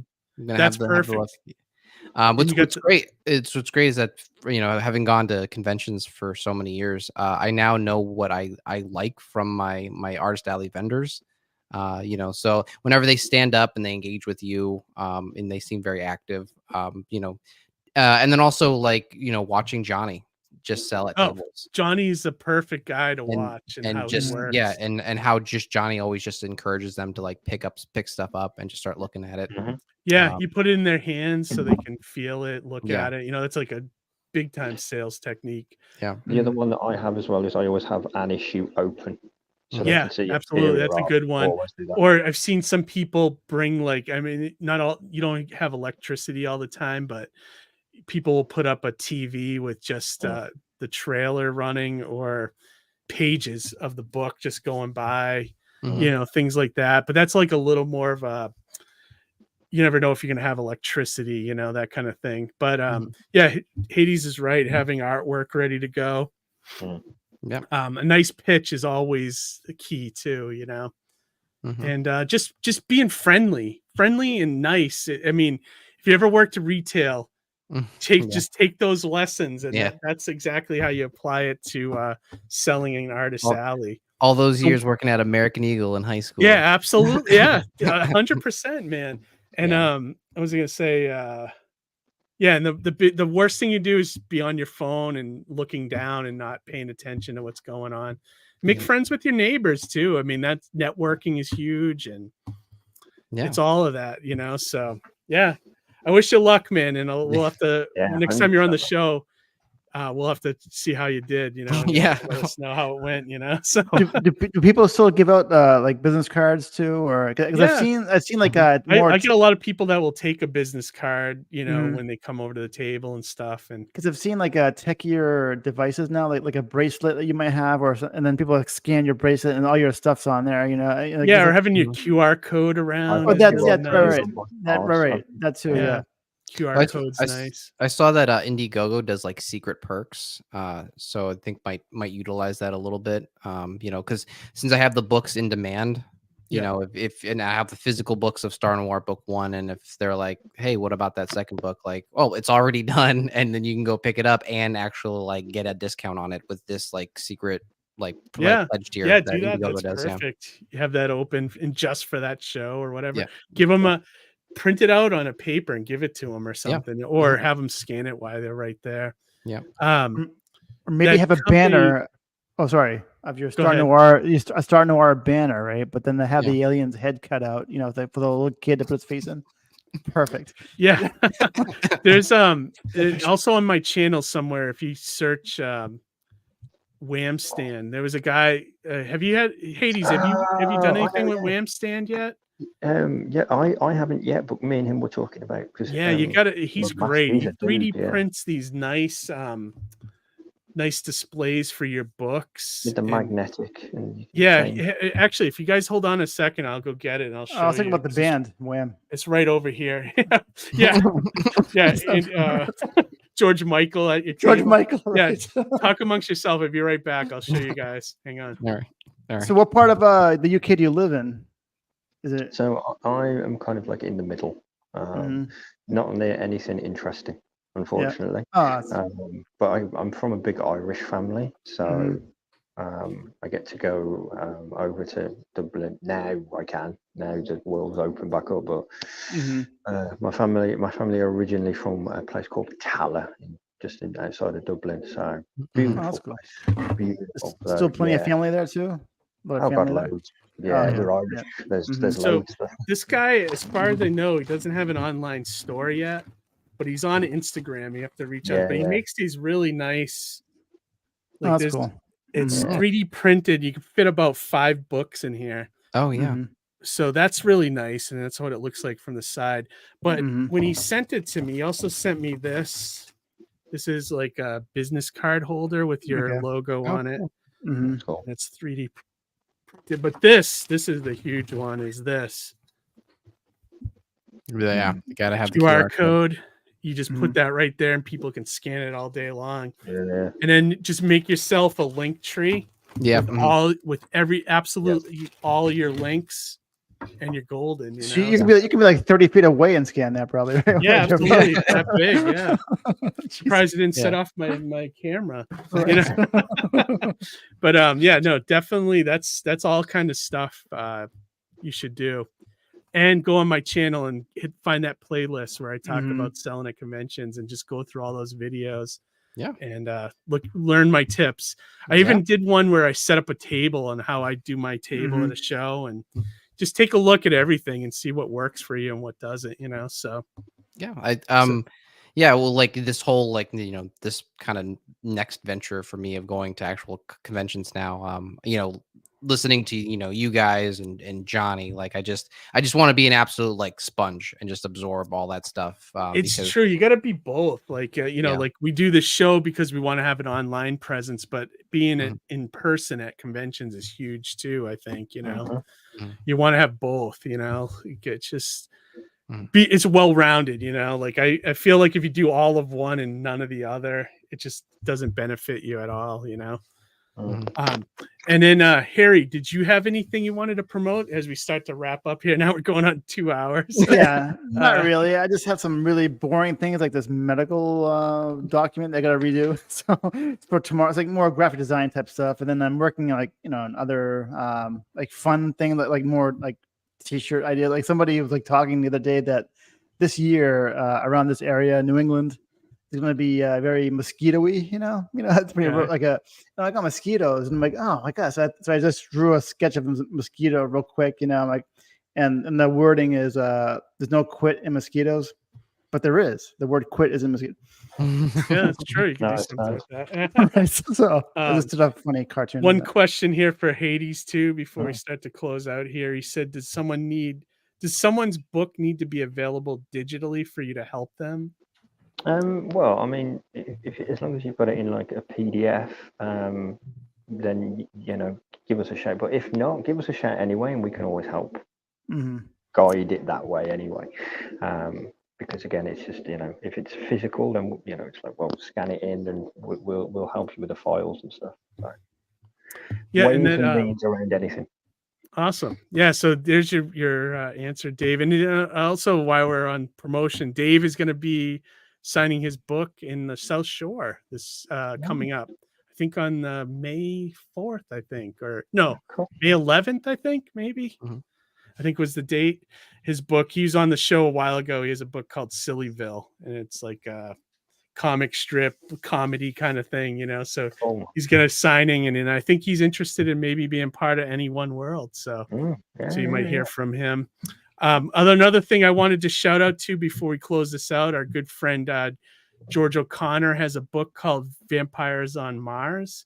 It's a sci-fi dark comedy. Looks really cool. Got a nice cover by Alex Cormack, and this looks really good. George does really good work. Yeah, this one looks really cool. Yeah, I know it's got a nice funness to it. You know, I like how I feel like I've expressive seen everybody this is. art. Yeah, very expressive too. Yeah, he did a great book. I think it might be down here that I really loved. Where is it? It's in his.